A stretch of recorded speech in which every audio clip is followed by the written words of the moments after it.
നമ്മൾ ഒരു ലൊക്കേഷനിൽ ലൊക്കേഷൻ കാഴ്ചകൾ കുറേ ആളുകൾ ഇന്റർവ്യൂ എടുക്കുന്നു. അതോടൊപ്പം ഇന്നിപ്പം എന്നോടൊപ്പം ഉണ്ട് പ്രിയങ്കയാണ്. വർഷങ്ങളായിട്ടുള്ള ഒരു ബന്ധമാണ് ഞാൻ പ്രിയങ്കയായിട്ടുള്ളത്. കാരണം പല എൻ്റെ ഒരു അഡ്വർടൈസിങ്ങിലാണ് ആദ്യം ഞാൻ പ്രിയങ്കയെ പറയാം, ഞാൻ ഡയറക്റ്റ് ചെയ്യുന്ന ഒരു പരസ്യ ചിത്രത്തിൽ. പിന്നീടുള്ള ബന്ധം കുടുംബ ബന്ധങ്ങളായി മാറി. പ്രിയങ്ക നമസ്കാരം. നമസ്കാരം. സുഖമല്ലേ? പിന്നെ സുഖമായിട്ടിരിക്കുന്നു. പ്രിയങ്കയെ സംബന്ധിച്ചിടത്തോളം കുറേ സിനിമകൾ ചെയ്തു അല്ലേ? ഒത്തിരി സിനിമകൾ ചെയ്തു, ദീർഘകാല സിനിമകൾ. ലാലേട്ടൻ്റെ കൂടെയും മമ്മൂക്കായുടെ കൂടെയും ഇപ്പോൾ അഭിനയിച്ചിരിക്കുന്ന ആളുകളുടെ കൂടെ ഒക്കെ ചെയ്ത പ്രിയങ്കയാണ്. ഇടയ്ക്ക് വെച്ച് സിനിമകൾ കുറഞ്ഞു പോകുന്നു അല്ലേ? അതേക്കുറിച്ച് പ്രിയങ്ക ചിന്തിച്ചിട്ടുണ്ടോ? എന്തുകൊണ്ടാണ് സിനിമകൾ കുറഞ്ഞു പോകുന്നത്? ഇടയ്ക്ക് വെച്ച് ഒരു 10 വർഷത്തോളം സിനിമ കുറഞ്ഞു പോയതെന്ന് പറയുന്നത് എൻ്റെ ഫാമിലി ലൈഫ് ഇമ്പോർട്ടൻസ് ആയിരുന്നു. എനിക്ക് മോനുണ്ടായിരുന്നപ്പോൾ ഞാൻ എൻ്റെ മോൻ്റെ കൂടെ ഒരു 10 വർഷത്തോളം അങ്ങനെ ഒരു യാത്രയായിരുന്നു. പിന്നെ ന്യൂ ജനറേഷൻ എന്ന് പറഞ്ഞാൽ കുറേ പടങ്ങൾ വരാൻ തുടങ്ങി. അങ്ങനെ ആ പടങ്ങൾ വന്നു തുടങ്ങിയപ്പോൾ എന്താ ഉണ്ടായെന്ന് വെച്ച് കഴിഞ്ഞാൽ ആ പടങ്ങളിൽ സിസ്റ്റർ ക്യാരക്ടർ, നമ്മൾ ചെയ്യുന്ന സഹനടികൾ ചെയ്യുന്ന പോലത്തെ അമ്മ ക്യാരക്ടർ, അങ്ങനെയുള്ള ഒരുപാട് ക്യാരക്ടേഴ്സ് കുറഞ്ഞു തുടങ്ങി. അപ്പോൾ നമ്മളെപ്പോലുള്ളവർക്കൊക്കെ കുറേ റോളുകൾ കുറഞ്ഞു എന്നുള്ളത് സത്യം തന്നെ. അതെന്നെ ശരിക്കും പറഞ്ഞാൽ ബാധിച്ചിട്ടുമില്ല. കാരണം ഞാൻ ഫാമിലി നോക്കി വീട്ടിലിരുന്നിരുന്ന ആളും മോൻ്റെ ഒരു വളർച്ചയുടെ ഒപ്പം നീങ്ങിയതുകൊണ്ട് എനിക്കത് അത്രയും ഫീൽ ചെയ്തിട്ടില്ല. ഞാനപ്പോൾ അതിൻ്റെ ഇടയ്ക്ക് പ്രോഗ്രാമും കാര്യങ്ങളൊക്കെ ചെയ്ത് നിന്നിട്ടേ ഉള്ളൂ. അത്തരം ഒരു സിനിമ സ്വയം ഈ പറഞ്ഞ പോലെ കുടുംബമായിട്ട് മാറി നിന്നപ്പോഴാണ് സിനിമകൾ കുറഞ്ഞു വരുന്നത്. പിന്നീട് സിനിമയിലേക്ക് എത്താൻ അത് കഴിഞ്ഞിട്ട് ഒരു ഇത്രയും ഗ്യാപ്പ് എടുത്ത് പിന്നീട് സിനിമയിലേക്ക് വരാൻ പാടുപെടണ്ടായി വന്നു. എനിക്ക് പാടുപെടുന്ന വെച്ചാൽ ഞാൻ പറഞ്ഞില്ലേ, നമ്മൾ ചെയ്തിരിക്കുന്ന പടങ്ങൾ ഒരു ഓൾമോസ്റ്റ് കുറച്ച് നാളുകൾക്ക് മുമ്പ് ചെയ്തിരിക്കുന്ന പടങ്ങളെല്ലാം ഒരുവിധം മിക്ക നല്ല ഡയറക്ടേഴ്സും ഒരിക്കലും മനസ്സിൽ വിചാരിക്കാത്ത സ്റ്റാർസ്, ശ്രീദേവി, അരവിന്ദ് സ്വാമി, ഇങ്ങനെയുള്ള ഒരുപാട് നല്ല ആൾക്കാരോട് നമ്മൾ അഭിനയിച്ചിട്ടുണ്ട്. അപ്പം നമ്മളെ എത്ര എന്ന് വിചാരിക്കാത്തൊരു ഫീൽഡിലാണ് ഞാൻ എത്തിച്ചേർന്നത്. അപ്പം എന്നെ സംബന്ധിച്ച് ഇതൊരു വലിയൊരു ഭാഗ്യമായിട്ട് തന്നെ എനിക്ക് തോന്നിയിട്ടുള്ളൂ. അത് ഇനി എത്തിപ്പെടാനായിട്ട് ഒരുപാട് കാര്യങ്ങൾ കടമ്പ ചാടി ചെല്ലണമെന്ന് എൻ്റെ മനസ്സിൽ തോന്നിയിട്ടില്ല. അപ്പോൾ എനിക്കിപ്പോൾ ഒരു സീൻ ചെയ്യാനാണെങ്കിലും പ്രിയങ്ക അത് ചെയ്യണം എന്ന് പറഞ്ഞ് വിളിച്ച ഒരുപാട് ഡയറക്ടേഴ്സ് ഉണ്ട്. പ്രിയങ്ക ചെയ്തു തന്നത്. അപ്പോൾ അങ്ങനെയുള്ള സീനിൽ എന്നെ വിളിച്ചിട്ടുണ്ട്. അത് ഈ ഗ്യാപ്പിനിടയ്ക്ക് എന്നെ വിളിച്ചിട്ട് ഞാൻ ചെയ്തിട്ടുണ്ട്. അപ്പോൾ നിവിൻ പോളിയുടെ ആ ക്രിക്കറ്റിൻ്റെ പടം, അതിലൊരു ബ്യൂട്ടീഷ്യനായിട്ട് ഒറ്റ സീനേ ഉള്ളൂ. ആ ഡയറക്ടർ വിളിച്ചു, വന്ന് ചെയ്യാൻ പറഞ്ഞു. ഞാൻ വന്ന് ചെയ്തല്ലോ. എനിക്കതിന് കാരണം നമ്മൾ ഇപ്പോൾ ഒരു പടം ചെയ്യുമ്പോൾ നമ്മൾ അഭിനയിക്കാൻ വേണ്ടി വന്നതല്ലേ. അപ്പോൾ ഒരു സീനാണെങ്കിലും വന്ന് ചെയ്യുക, പോവുക. അല്ലാതെ എനിക്ക് അങ്ങനെ അഭിനയിക്കാൻ യൂണിയൻ ചാൻസ് കിട്ടിയില്ലല്ലോ എന്നുള്ളൊരു വിഷമമൊന്നും എനിക്കുണ്ടായിട്ടില്ല. പിന്നെ പരിഭവം പാർവതി അറിയാലോ, അതെൻ്റെ സ്വന്തം ഞങ്ങളുടെ ഒരു പ്രൊഡക്ഷനാണ്. അത് ഇങ്ങനെ ഏഷ്യാനെറ്റിൽ ഇങ്ങനെ പോയിക്കൊണ്ടിരിക്കുന്നുണ്ട്. അപ്പം നമുക്ക് അഭിനയം എന്ന് പറഞ്ഞിട്ട് നമുക്കൊരു ഇല്ല എന്നുള്ളൊരു വിഷമം നമുക്ക് ഫീൽ ചെയ്തിട്ടില്ല. മാറ്റി നിർത്തപ്പെട്ടിട്ടുണ്ടോ? അങ്ങനെ മാറ്റി നിർത്തിപ്പെട്ടിട്ടുണ്ടോ എന്ന് വെച്ചാൽ എനിക്ക് അങ്ങനെയുള്ള ചെറുതായിട്ട് തോന്നിയിരുന്നു. നമ്മളൊക്കെ ഇപ്പം ഞാൻ അങ്ങനെ പറഞ്ഞിട്ടുമുണ്ട് ചില ഇതിൽ.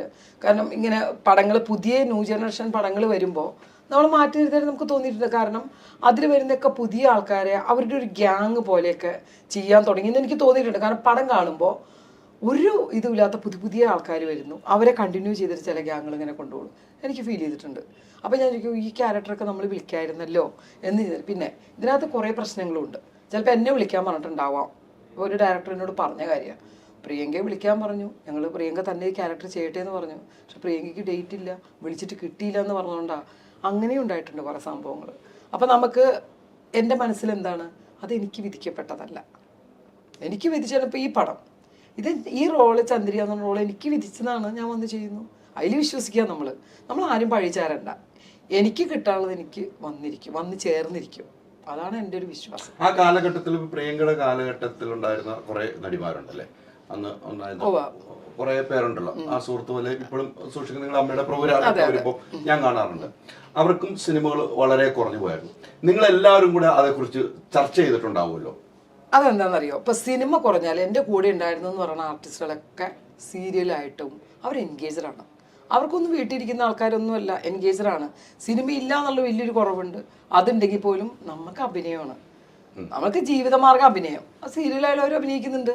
പിന്നെ നമ്മൾ തമ്മി ഒരു വിളിക്കുന്നില്ലെന്നേ, പടമൊന്നുമില്ല, എന്ത് ചെയ്യാനാ ഇപ്പോഴത്തെ സമയത്ത്. നമുക്ക് അമ്മ, അനിയത്തിമാര്, ചേട്ടൻ്റെ ഭാര്യ, പിന്നെ കിച്ചണിൽ ഇങ്ങനെയുള്ള ഓരോ ക്യാരക്ടേഴ്സാണല്ലോ വരുന്നത്. അതൊന്നും ചില ഇപ്പോഴത്തെ പടങ്ങളിൽ കാണാനില്ല. നമ്മൾ പടം കാണുമ്പോൾ നമുക്ക് കാണണ്ടേ, അയ്യോ അതിലൊരു ക്യാരക്ടർ ഉണ്ടായിരുന്നു, അങ്ങനെ ഇല്ല, ഒന്നും കാണുന്നില്ല. പിന്നെ നമ്മൾ എന്ത് ചെയ്യാൻ പറ്റും? ഞങ്ങളുടെ ചർച്ച അതേ ഉള്ളൂ. പിന്നെ നമ്മൾ ചെയ്യുക, ജോലി ചെയ്യുക, സീരിയലായാലും എന്തായാലും അഭിനയിക്കുക. ഒരു വലിയ കേസ് ഉണ്ടായിരുന്നു അല്ലെ, കോടതിയിലെ കേസ് വന്നു, പിന്നീട് കേസ് വേറെ നിലയിലേക്ക് പോകുന്നു, അതുമായിട്ടുണ്ട് വാർത്താ സമ്മേളനം. വീണ്ടും ആ കേസ് വീണ്ടും വരുന്നു. അത് എത്രമാത്രം പ്രശ്നങ്ങളാണ് ജീവിതത്തിലുണ്ടായത്? അത് ഒരു 20 വർഷം ഈ കേസ് ഞാൻ നടത്തിയത് തന്നെയാണ്. നടന്ന് ഈ കേസിന്റെ പുറകെ നടന്ന് ആ കേസിന് വേണ്ടി വാദിച്ചും കോടതി കയറിയും ഒരുപാട് കഷ്ടപ്പെട്ട ഒരാളാണ്. പക്ഷെ എനിക്ക് ആ കേസ് എൻ്റെ ലൈഫിനെ എൻ്റെ കലാപരമായ ഭാഗത്തിൽ ബാധിച്ചിട്ടില്ല. കാരണം ഞാൻ അപ്പോഴും വർക്ക് ചെയ്തുകൊണ്ടിരിക്കുകയായിരുന്നു. എനിക്ക് അതിനകത്ത് അങ്ങനെ ഒരു കേസ് വന്നപ്പോൾ എന്നെ പ്രിയങ്ക വന്ന് ചെയ്യുമെന്ന് പറഞ്ഞ 1-2 വ്യക്തികളുണ്ട്. പരിഭവം പാർവതി, ഏഷ്യാനെറ്റ്, ഞാൻ ജീവിതത്തിൽ മറക്കില്ല. കേസ് വന്ന അപ്പം തന്നെ അവർ എൻ്റെ പരിഭവം പാർവതി എക്സ്റ്റെൻഡ് ചെയ്ത് തരിക ചെയ്തത്. അതെൻ്റെ ലൈഫായിരുന്നു. രണ്ടാമത് സുബ്രഹ്മണ്യ സാർ, ദേവി മഹാത്മ്യം, കടമറ്റത്ത് കത്തനാര് സീരിയല്, ഇതൊക്കെ അവർ എന്നെ വിളിച്ച് അതിനകത്ത് ചെയ്യിപ്പിച്ചതാണ്. അതൊക്കെ എന്നെ സംബന്ധിച്ചൊരു ദൈവഭാഗ്യമായിട്ട് ഞാൻ കാണുന്നു. അതെൻ്റെ ലൈഫിനെ ബാധിച്ചോന്ന് വെച്ചാൽ ബാധിച്ചിട്ടുണ്ട്, ഇല്ലെന്ന് ഞാൻ പറയില്ല. ഞാൻ വിഷമിച്ചിട്ടുണ്ട് ഒരുപാട്. പക്ഷെ ഞാൻ അത് 20 വർഷം എൻ്റെ എത്ര എഫേർട്ട് എടുത്തിട്ട് ഞാനത് പയറ്റിയിട്ട് തന്നെ ഞാൻ നിരപരാധിയെന്ന് തെളിയുകയും ചെയ്തു. അതിലെനിക്ക് വളരെ ഇതുണ്ട്. കാരണം അങ്ങനെ വന്നല്ലോ. ആരെ വേറെ പത്രക്കാരോ അല്ലെങ്കിൽ വെറുതെ ഒരാളും വിളിച്ച് പറഞ്ഞതല്ല. ഒരു മജിസ്ട്രേറ്റിനെ കൊണ്ട് എനിക്ക് പറയിപ്പിക്കാനുള്ള കഴിവൊന്നും എനിക്കില്ല. ഇത് മജിസ്ട്രേറ്റ് നോക്കിയിട്ട് അതിനകത്ത് തെളിവും ഒന്നും ഇല്ലാത്ത അടിസ്ഥാനത്തിൽ പ്രിയങ്ക ഈ കുറ്റത്തിൽ നിരപരാധിയാണെന്ന് അവിടുന്ന് വന്ന ഓർഡർ. അപ്പം എല്ലാവരും പറയും ഇതൊക്കെ ചെയ്ത് നമുക്ക് ചെയ്യാൻ പറ്റും, ഞാൻ ആരായെന്ന് എല്ലാവരും പറയും അതൊക്കെ ചെയ്യിപ്പേ. അങ്ങനെയൊന്നുമില്ല. ഇങ്ങനെ വന്നു. ഇനി ഒരാൾ പോയി പറയാണ് അവർ വന്നതിനോട് മാപ്പ് പറഞ്ഞു, ഇതങ്ങ് പിൻവലിക്കുക, നടക്കുമോ? മജിസ്ട്രേറ്റ് അപ്പം തന്നെ എഴുതി കൊടുക്കുമോ? അവർ പറഞ്ഞില്ല അതങ്ങ് കൊടുത്തേക്കാന്ന് ഒരിക്കലും ഇല്ല. ഇത്രയും വർഷം അതിനെതിരെ പോയി അവർ ചെക്ക് ചെയ്തതിന് ശേഷമല്ലേ ഞാൻ നിരപരാധി എന്നുള്ളത് വന്നത്. അതെനിക്ക് 20 വർഷം എൻ്റെ നല്ല വർഷം തന്നെയാണ് പോയത്, ഇല്ലേ? മാനസികമായിട്ട് എനിക്ക് വേറൊരു ബുദ്ധിമുട്ടുണ്ടായിട്ടില്ല. ആ സമയത്ത് 2 സീരിയലാണ് മാറ്റി നിർത്താതെ നമുക്ക് കൂടുതൽ അവസരം തന്നു വരും. അതെ, സിനിമയിൽ നിന്ന് മാറ്റി നിർത്തി. സിനിമയിൽ നിന്ന് മാറ്റി നിർത്തിയെന്ന് വെച്ചാൽ ഇല്ല, മാറ്റി നിർത്തി. ചില ഡയറക്ടേഴ്സ് മാറ്റി നിർത്തിയിട്ടുണ്ടാവും, എനിക്കതറിയില്ല. അതിൻ്റെ പുറകെ ഞാൻ പോയിട്ടില്ല. പക്ഷെ അപ്പോഴും ഞാൻ പടം ചെയ്തിട്ടുണ്ട്. ഞാൻ തിരിഞ്ഞു നോക്കുമ്പോൾ ആ കാര്യങ്ങൾ കഴിഞ്ഞ് കുറച്ചൊക്കെ ഗ്യാപ്പ് വന്നിട്ടുണ്ടെങ്കിൽ പോലും എന്നെ വിളിച്ചിട്ടുണ്ട്, ഞാൻ അഭിനയിച്ചിട്ടുണ്ട്. എനിക്ക് ആരോടും ഒരു പരാതിയില്ല. കാരണം ഞാൻ ആ ഒരു സംഭവം നടക്കുമ്പോൾ ഒരാളെ ഞാൻ സഹായിക്കാൻ വിളിക്കാൻ പാടില്ല. കാരണം അവർ സഹായിക്കില്ലെന്ന് പറഞ്ഞാൽ എനിക്ക് വേദനിക്കും. അവർക്കത് പറയാനും പറ്റില്ല. കാരണം ഇങ്ങനെ ഒരു പ്രശ്നം വരുമ്പോൾ അവരതിൽ പെട്ടുപോകാൻ അവർക്ക് പേടിയുണ്ടാവും. അതുകൊണ്ട് ഒരു കാരണവശാലും എനിക്ക് ആരോടും ഒരു പരാതി ഒരു പരിഭവവും ഇല്ല. തുടക്കം തന്നെ താരസംഘടന അമ്മയിലൊക്കെ മെമ്പറാണ് അല്ലെ? തുടക്കം തൊട്ടുണ്ടെന്നാണ് എനിക്ക് തോന്നുന്നത്. അന്ന് സംഘടനയിൽ നിന്നും എങ്ങനെയായിരുന്നു ഹെൽപ്പ്? രണ്ടുപേരും ആർട്ടിസ്റ്റുകളാണ്. അതെ, എനിക്ക് അതിനകത്ത് ഏറ്റവും കൂടുതൽ ഗണേശേട്ടനാണ്. കാരണം ഗണേശേട്ടനായിരുന്നു ഞാൻ ഫസ്റ്റ് വിളിച്ച് പറഞ്ഞത്. അന്ന് ഗണേശേട്ടൻ MLA. ഗണേശേട്ടനാണ് വിളിച്ച് പറയുന്നതും എനിക്ക് ഒത്തിരി സപ്പോർട്ട് ചെയ്തിട്ട് ഗണേശേട്ടൻ ഒരു വാക്ക് പറഞ്ഞിട്ടുണ്ട്. അന്ന് സ്റ്റേഷനിൽ വിളിച്ചിട്ടാണ് പ്രിയങ്ക ആ കുട്ടി നിരപരാധിയാണ് എന്നൊരു വാക്ക് ഗണേശേട്ടൻ പറഞ്ഞിരുന്നു. ഞാൻ നിരപരാധി എന്ന് ഫസ്റ്റ് എനിക്ക് വന്നപ്പോൾ ഞാൻ ആദ്യം വിളിച്ച് ഗണേശേട്ടൻ പറഞ്ഞ വാക്കാണ് പ്രിയങ്ക നിരപരാധി എന്നുള്ള തെളിഞ്ഞു വന്നിട്ടുണ്ട്. ഗണേശൻ ഒരു ഇൻ്റർവ്യൂവിനും പറഞ്ഞിട്ടുണ്ട്, ഞാൻ നിരപരാധി എന്ന് പറഞ്ഞ ഒരാൾ നിരപരാധി എന്ന് തെളിയിച്ച് അവർ വന്നിട്ടുണ്ട്. ഇനി അവരാരും ക്രൂശിക്കരുതെന്ന്. കാരണം അമ്മയിൽ വന്നിട്ട് എനിക്ക് അമ്മയിൽ നിന്നും ഒരു എതിരഭിപ്രായം വന്നിട്ടില്ല. ഞങ്ങൾ 2 ആർട്ടിസ്റ്റുകളാണെങ്കിൽ പോലും ആ സമയത്തും തീരുമാനമെടുത്ത് എന്താണ്, കേസിൻ്റെ വിധി വരട്ടെ, അതുവരെ അമ്മയെന്ന് പ്രിയങ്ക പുറത്താക്കാനോ നടപടിയെടുക്കാനോ പറ്റില്ല എന്ന് പറഞ്ഞ അമ്മ ചേർത്ത് പിടിച്ചിട്ടുണ്ട് എന്നെ. അതുകൊണ്ട് എനിക്ക് അമ്മയ്ക്കെതിരെയോ ആർക്കെതിരെയോ എനിക്കൊരു ഇനി അഥവാ എന്നെ അതിൽ നിന്ന് പുറത്താക്കുമോ അങ്ങനെ എന്തെങ്കിലും വിഷയം വന്നാലും ഞാൻ അമ്മയെ കുറ്റം പറയില്ല. പറയേണ്ട കാര്യമില്ല. അവർ ചെയ്യുന്ന അവരുടെ ഡിസിഷനാണ്, അത് നമ്മൾ അനുസരിക്കുക, അത്രയേ ഉള്ളൂ. തുടക്കം മുതൽ ഞാനുള്ള ആളാണ്. അമ്മ തുടങ്ങി എന്ന് തൊട്ടുണ്ടോ ഇന്ന് വരെ ഞാൻ അമ്മയിലാക്കുക തന്നെയാണ്. അന്ന് ഈ പറഞ്ഞ പോലെ നമ്മൾ കുറ്റം പറയില്ല എന്ന് പറഞ്ഞു. എന്നെ പുറത്താക്കിയാലും എന്നെ പുറത്താക്കിയിട്ടില്ലായിരുന്നു. അന്നും ഈ സംഘടനയുടെ ഒരു ബലം കൃത്യമായിട്ട് പ്രിയങ്കയുടെ കൂടെ നിന്നു. ഇല്ല, ഒരിക്കലും ഇല്ല. ഇങ്ങനെയുള്ള കാര്യങ്ങൾക്ക് ബലം കൊടുക്കാനുള്ള ആളല്ല അമ്മ. നമ്മൾ കുറ്റമൊക്കെ ചെയ്ത് വല്ല പ്രശ്നങ്ങളും വന്നു കഴിയുമ്പോൾ ഇത് അമ്മ ഏറ്റെടുത്ത് നമ്മളെ നോക്കട്ടെ എന്ന് പറയാൻ അമ്മ എന്ന് പറഞ്ഞ സംഘടന എന്താണ്? പ്രിയങ്കയെ മാത്രം നോക്കുന്ന മക്കളൊക്കെ ഒരുപോലെ തന്നെയാണ്. പല മക്കളും പല കുറ്റങ്ങളും ചെയ്യും, ഇല്ലേ? മക്കളാകുമ്പോൾ ഒരു മോൻ ചെയ്യുന്നതായിരിക്കില്ല മറ്റേ മോൻ ചെയ്യുന്നത്, മറ്റേ മോള് ചെയ്യുന്നത്. അങ്ങനെ അമ്മയാണോ ഇതിനൊക്കെ ഓരോ പ്രശ്നങ്ങൾ വരുമ്പോൾ കോടതിയിൽ നിന്നൊക്കെ വരുമ്പോൾ അമ്മയാണോ ഓരോ ആൾക്കാർക്ക് സപ്പോർട്ട് ചെയ്യേണ്ടത്? അല്ല. അമ്മയ്ക്ക് പേര് ദോഷം ഉണ്ടാക്കാതെ മക്കൾ നോക്കുക എന്നുള്ളതാണല്ലേ നമ്മൾ ചെയ്യേണ്ടത്. അപ്പോൾ എനിക്ക് അമ്മ എൻ്റെ കൂടെ വന്നിട്ട് എല്ലാ കേസുകളുടെ കാര്യം ഞാൻ പറയണേ, അതിനകത്തുള്ള ഏത് കേസ് ആർക്ക് വന്നാലും ഒരംഗത്തിനൊരു കേസ് വന്നാൽ അമ്മയല്ല അത് തീർത്ത് കൊടുക്കേണ്ടത്. അത് നമ്മുടെ പേഴ്സണൽ കേസാണല്ലേ. അമ്മയിൽ നിന്നും അകത്തുനിന്ന് വന്നിട്ടുള്ള എന്തെങ്കിലും അതിനകത്ത് വെച്ച് വന്നിരിക്കുന്നതോ അമ്മ അതിനകത്തുള്ള അധികാരികളിലോ പെട്ട ആൾക്കാർ ചെയ്യുന്നതാണെങ്കിൽ അമ്മ ഇടപെടാം. ഇത് പേഴ്സണലി നമ്മൾ വന്നിരിക്കുന്ന ഒരു കാര്യം അമ്മ തീർത്തു തരണം എന്ന് പറയേണ്ട കാര്യമില്ലല്ലോ. അമ്മ എന്ന് പറഞ്ഞൊരു സംഘടനയാണ്, നമ്മുടെ ഒരു ബലമാണ് അമ്മ. ഇത്രയും ആൾക്കാർ കൂടി നിൽക്കുന്ന ഒരു സംഘടന എന്ന് പറഞ്ഞാൽ അതിലൊരു അംഗമാവുക എന്ന് പറഞ്ഞാൽ ഒരു മഹാഭാഗ്യമാണ് നമ്മുടെ. അത് നമ്മൾ കീപ്പ് ചെയ്ത് കൊണ്ടുപോകണം. എനിക്ക് ഇനി എന്ത് പ്രശ്നങ്ങൾ വന്നാലും അമ്മ അത് തീർക്കേണ്ട കാര്യങ്ങളല്ല, അത് ഞാനാ തീർക്കേണ്ടത്. നമ്മൾ സ്വയം തന്നെ തീർക്കണമെന്ന വിശ്വാസത്തിലാണ്. ഈ തുടക്കം മുതൽ നമ്മുടെ ഒരു വരവ് നല്ല ഡയറക്ടറിന്റെ കൂടെയാണ്. എന്നും നമുക്ക് ഓർത്തിരിക്കാൻ പറ്റുന്ന ഒരു സിനിമ പറഞ്ഞാൽ ഏതായിരിക്കും പറയും? എനിക്ക് എന്നും ഓർത്തിരിക്കാനും എൻ്റെ മനസ്സിനെ വിഷമിച്ചുള്ള ഒരേ ഒരു ഡയറക്ടർ സിദ്ദിഖ് സാറാണ്. സിദ്ദിഖ് സാറിൻ്റെ മരണം എനിക്ക് ഞാൻ കാണാൻ പോലും വന്നിട്ടില്ല. കാരണം എനിക്ക് മരിച്ചു എന്ന് വിശ്വസിക്കാൻ, കണ്ടു കഴിഞ്ഞാൽ എൻ്റെ മനസ്സിലത് മരിച്ചു എന്നൊരു വിശ്വാസമാവും. ഞാൻ വന്നില്ല. കാരണം വിയറ്റ്നാം കോളനി എന്ന് പറഞ്ഞ പടത്തിലാണ് ഞാൻ ആ ചുരിദാർ എന്ന് പറഞ്ഞ ഒരു സംഭവത്തിൽ കൂടിയാണ് ഞാൻ വരുന്നത്. സത്യത്തിൽ ആ ചുരിദാറിൻ്റെ സീൻ വന്നപ്പോഴും എൻ്റെ വിചാരം എന്നെ ഈ പടം കണ്ട് ആരും തിരിച്ചറിയാൻ പോകണില്ലെന്നാണ്. കാരണം എൻ്റെ ഒരു ഫീൽഡേ സിനിമയല്ല. അപ്പോൾ ആ പടം സിദ്ദിഖ് സാറ് ഞങ്ങളൊക്കെ കൂടി ഇരുന്നാണ് ആ പടം കാണുന്നത്. അമ്മയുണ്ട്, എൻ്റെ കൂടെ അമ്മയാണ് എപ്പോഴും കൂടെ ഉണ്ടാവും. അതായത് എല്ലാവരും കളിയാക്കുമ്പോൾ അഭിനും മോളിയാണെന്ന് പറയും, അമ്മ എൻ്റെ കൂടെ ഉണ്ട്. ഞങ്ങൾ ആ സിനിമ കണ്ട് തിരിച്ചറിഞ്ഞപ്പോഴും എൻ്റെ മനസ്സിലൊരാളും ദേ ചുരിദാർ കയറിയ പെണ്ണെന്ന് പറയണേ കേട്ടപ്പോൾ ഞാൻ അപ്പോഴാണ് മനസ്സിലാക്കുന്നത്, ഈ ഒരു ചെറിയ സീൻ ഇത്രയും നല്ല ഡയറക്ടേഴ്സിൻ്റെ പടം, ലാലേട്ടൻ്റെ പടം അങ്ങനെയൊക്കെ ആയതുകൊണ്ടായിരിക്കും ആ ഒരു ചെറിയ സീൻ എന്നെ തിരിച്ചറിഞ്ഞത്. ആ തിരിച്ചറിഞ്ഞപ്പോഴാണ് ഞാൻ ഓർത്തത് ഇത് നല്ല കൊള്ളാലോ, അത്രയും പേര് ആ ചുരിദാർ കയറിയ പെണ്ണല്ലേ. അതെൻ്റെ ഒരു വലിയൊരു ഭാഗ്യമായിരുന്നു ആ പടം. അത് കഴിഞ്ഞപ്പോഴാണ് ലളിത ചേച്ചിയാണ് ഭരതേട്ടൻ എന്ന് പറഞ്ഞ ഡയറക്ടറെ. ഞാൻ ജനിച്ചു വളർന്നത് ഭരതേട്ടൻ്റെ വീട്ടിലാണ്. ലളിത ചേച്ചിയും എല്ലാവരുമായിട്ട് ഞങ്ങൾ കുടുംബ സുഹൃത്തുക്കളാണ്. തൊട്ടപ്പുറത്തെ വീട്ടിലാണ് ഞാൻ താമസിക്കുന്നത്. ജനിച്ചു വളർന്നൊക്കെ അവിടെയാണ്. അപ്പോൾ ലളിത ചേച്ചിയാണ് ഭരതേട്ടനോട് പറയുന്നത് വെങ്കലത്തിലേക്ക് ഞാൻ എത്താൻ കാരണം. പിന്നെ നിങ്ങൾക്കറിയാലോ സിദ്ദിഖ് സാറിൻ്റെയും സിദ്ദിഖ് ലാൽ സാറിൻ്റെയും മാന്നാർ മത്തായി സ്പീക്കിംഗ്, ശകുന്തള.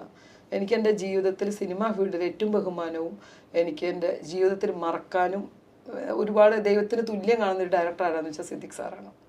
അതുപോലെ നല്ല എനിക്ക് പ്രശ്നങ്ങൾ എന്തുണ്ടെങ്കിലും സാറില്ല പ്രിയങ്കയ്ക്ക് ഇനിയും അദ്ദേഹം ഒരു സിനിമ സിനിമയിൽ പറഞ്ഞൊരു വാക്കുണ്ട്, പ്രിയങ്കയുടെ സമയം വരുന്നേ ഉള്ളൂ, പ്രിയങ്ക വെയിറ്റ് ചെയ്യണം എന്ന് അദ്ദേഹം പറഞ്ഞിട്ടുണ്ട് എന്നോട്. ഞാൻ വെയിറ്റ് ചെയ്യും. അമ്മൂമ്മയല്ല അങ്ങറ്റത്തെ മുത്തശ്ശിയായിട്ട് അഭിനയിക്കാൻ പറഞ്ഞാൽ ഞാൻ വെയിറ്റ് ചെയ്ത് ഞാൻ ജീവിച്ചിരിപ്പോൾ ഞാൻ അഭിനയിച്ചിരിക്കും. ആ ഒരു ആ കൂട്ടുകെട്ടാണ് പ്രിയങ്കയ്ക്ക് എന്നും ഓർത്തു വയ്ക്കാൻ പറ്റുന്നത്. അത്തരം കൂട്ടുകെട്ടുകൾ ഇപ്പോഴുണ്ടോ സിനിമയിൽ? എനിക്ക് തോന്നിയിട്ടില്ല. ഉണ്ട്. ഇപ്പോൾ ഒരു കുറേ ഇപ്പോൾ കാണുന്ന കാഴ്ചയിൽ ന്യൂ ജനറേഷൻ പല തട്ടായിട്ട് തിരിഞ്ഞിട്ടുണ്ട്. കുറേ ഗ്യാങ് അവരുടെ ആൾക്കാരെ മാത്രം വിളിച്ചൊരു പടം ചെയ്യുന്നു. പടം കണ്ടറിയാൻ പറ്റും. ക്യാമറാമാൻ, ഡയറക്ടറെ, കുറച്ച് ആർട്ടിസ്റ്റുകൾ, കുറേ ആൾക്കാർ അവരുടെ ഇഷ്ടത്തിനുള്ള ആൾക്കാർ വിളിച്ച് അവർ ചെയ്യുന്നു. അങ്ങനെ അവരായിട്ട് ഒതുങ്ങി നിൽക്കുന്ന പടങ്ങളായിട്ട് ഇപ്പോൾ എനിക്ക് തോന്നിയിട്ടുള്ളൂ. പണ്ടത്തെ കൂട്ടായ്മ ഒന്നുമില്ല. കാരണം പണ്ടൊക്കെ ഞങ്ങൾ പടം ചെയ്യുമ്പോൾ ഞങ്ങളെല്ലാവരും ചേരിട്ടിരുന്ന് എല്ലാവരും കൂടി ഇരുന്ന് സംസാരിച്ചിട്ടാണ് നമ്മുടെ ഷോട്ട് കഴിഞ്ഞിട്ടിരിക്കുന്നത്. ഇന്ന് അങ്ങനെയല്ലല്ലോ. ഇന്ന് എല്ലാവരും കാര്യമണി കയറുന്നു, അവനവൻ്റെ ഇഷ്ടത്തിന് സംസാരിക്കുന്നു, സ്ക്രിപ്റ്റ് കേൾക്കുന്നു. നമ്മൾ തമ്മിലുള്ള ആ ഒരു കോമ്പിനേഷൻ തന്നെ ഇപ്പോൾ ഇല്ല. സംസാരിക്കാൻ പോലും നേരമില്ല ആർക്കും. അപ്പോൾ നമുക്ക് അങ്ങനെ ഒരു പണ്ടത്തെ ഒരു ഇത് ഇപ്പോൾ ഉണ്ടെന്ന് എനിക്ക് തോന്നിയിട്ടില്ല പടങ്ങളിൽ. പിന്നെ നമ്മളൊക്കെ ഞാനൊക്കെ ഇപ്പോഴും വരുമ്പോൾ ജാഫ്രിക്ക ഉണ്ട് ഈ പടത്തിൽ, ഇന്ദ്രൻ സൈഡിനുണ്ട് ഈ പടത്തിൽ, ഞങ്ങൾ ഇപ്പോഴും ഒരുപോലെ തന്നെ വരുമ്പോൾ ഞങ്ങളുടെ ആ വൈബ് ഇപ്പോഴും ഉണ്ട്. ഞങ്ങൾക്ക് നഷ്ടപ്പെട്ടിട്ടില്ല.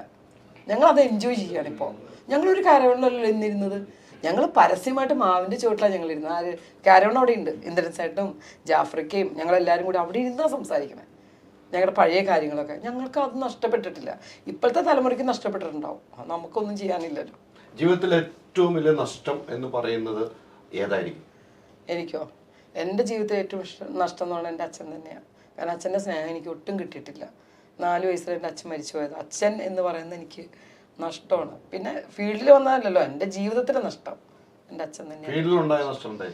ഫീൽഡിലുള്ള നഷ്ടം എന്ന് പറയുന്നത് എനിക്ക് ഞാൻ പറഞ്ഞില്ലേ, സിദ്ദിഖ് സാറിൻ്റെ ഒരു നഷ്ടം വലിയൊരു നഷ്ടം. ഭരതേട്ടൻ്റെ നഷ്ടം എനിക്ക് വലിയൊരു നഷ്ടം. കാരണം ഭരതേട്ടൻ ഇന്ന് ജീവിച്ചിരിപ്പുണ്ടായിരുന്നെങ്കിൽ ഞാൻ ചിലപ്പോൾ അടുത്ത പടം ഭരതേട്ടൻ്റെ പിന്നത്തെ പടത്തിൽ എനിക്ക് നല്ലൊരു ക്യാരക്ടർ അദ്ദേഹം വെച്ചിരുന്നു.